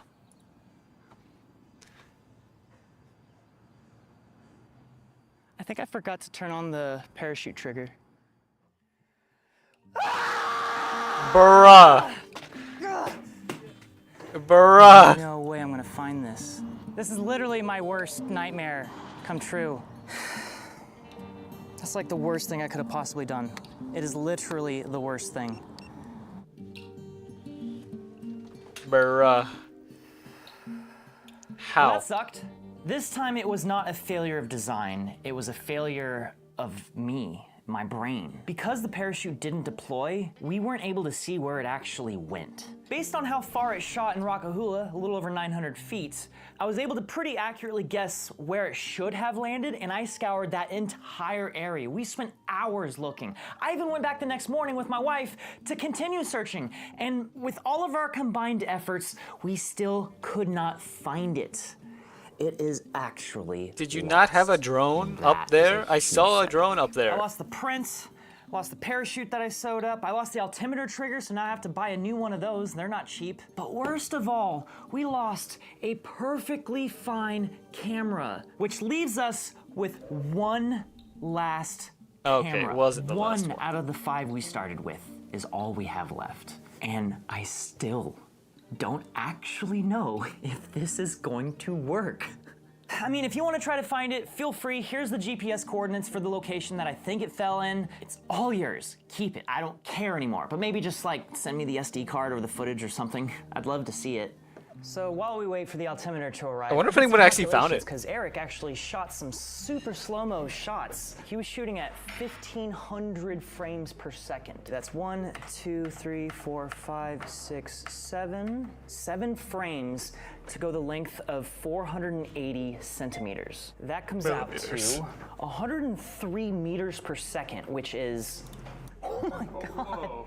Whoa, that is 230 miles an hour. This is by far the fastest we've ever shot anything before. The crossbow was close, but it didn't have enough energy to be able to project that much mass through Couldn't the air that you fast. do some This more is super math cool, now that you know but the it would have been way cooler if we were able speed to actually recover and the camera. angle? You know the angle that the cannon fired, location. This is the worst I've ever felt during a project before. At this point, we've come too far to give up, so the only thing left to do is to rebuild the And whole the drone thing footage. and try one more time. As well as I using thought the stakes were footage high that you last already week. have They're to legitimately judge the high this trajectory. week. I feel nauseous. I'm just so nervous. This time I have a checklist with all the important information on it, so I won't forget Activate altimeter. It's rolling. All right. Good luck. My job is to be the spotter, and no matter what happens, even if it goes wrong, I need to know where this thing lands, so I'm gonna track this thing with my eyes. Okay. I'm set. Here we go. 3, 2, This is why you need redundancy in spotting.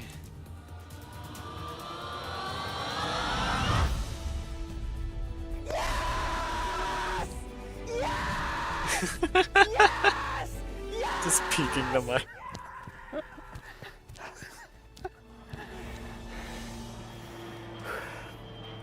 I feel really good right now. I was a little worried. It was dropping and dropping and dropping, and then the parachute deployed, and it worked. I felt like we witnessed magic. Cyborg. Ren took the weaves of failure that have made up his entire life, and he made a rope of success out of it. A lot of days of work for that. I don't even mind that I'm coming back through all this stuff again. I know where it is now. Yes! Yes, and it's still rolling! Yes! 2, 1. Imagine if you could see the camera, the other one from the footage of this one.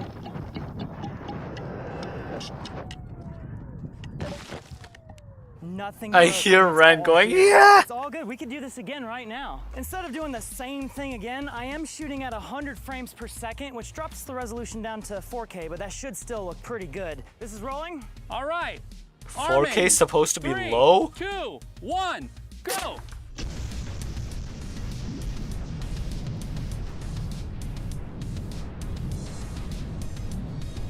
That is crazy. Yes! Yes! Did you see that? Yes, I did! Oh, man. And it's pointed right at me. Still rolling. Look at that. That worked perfectly. 1. Fire it again. Yes! Yes! It's stable. It's stable. This is perfect. Oh, my God. If it's 360, Oh my can't you God. change where it's looking? Or, Oh I mean, my what God. you're looking at? Oh.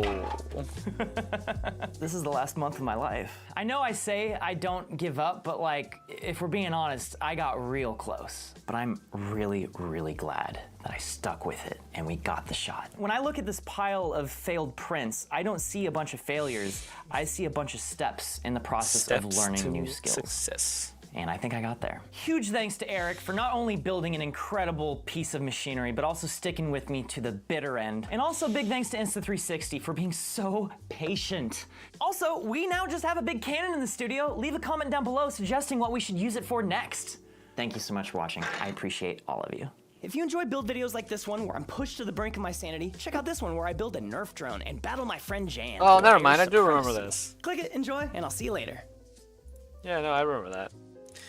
Alrighty then. I think I'm gonna end it here because it's been. Whoa. Okay, there we go. It's been all right. It's been a bit of a bust of a stream, if anything. But yeah, I'm gonna. And there's no one to raid again because it's so late. Haha, yeah. Anyway, I'm gonna go. So, thank y'all for stopping by. Good night.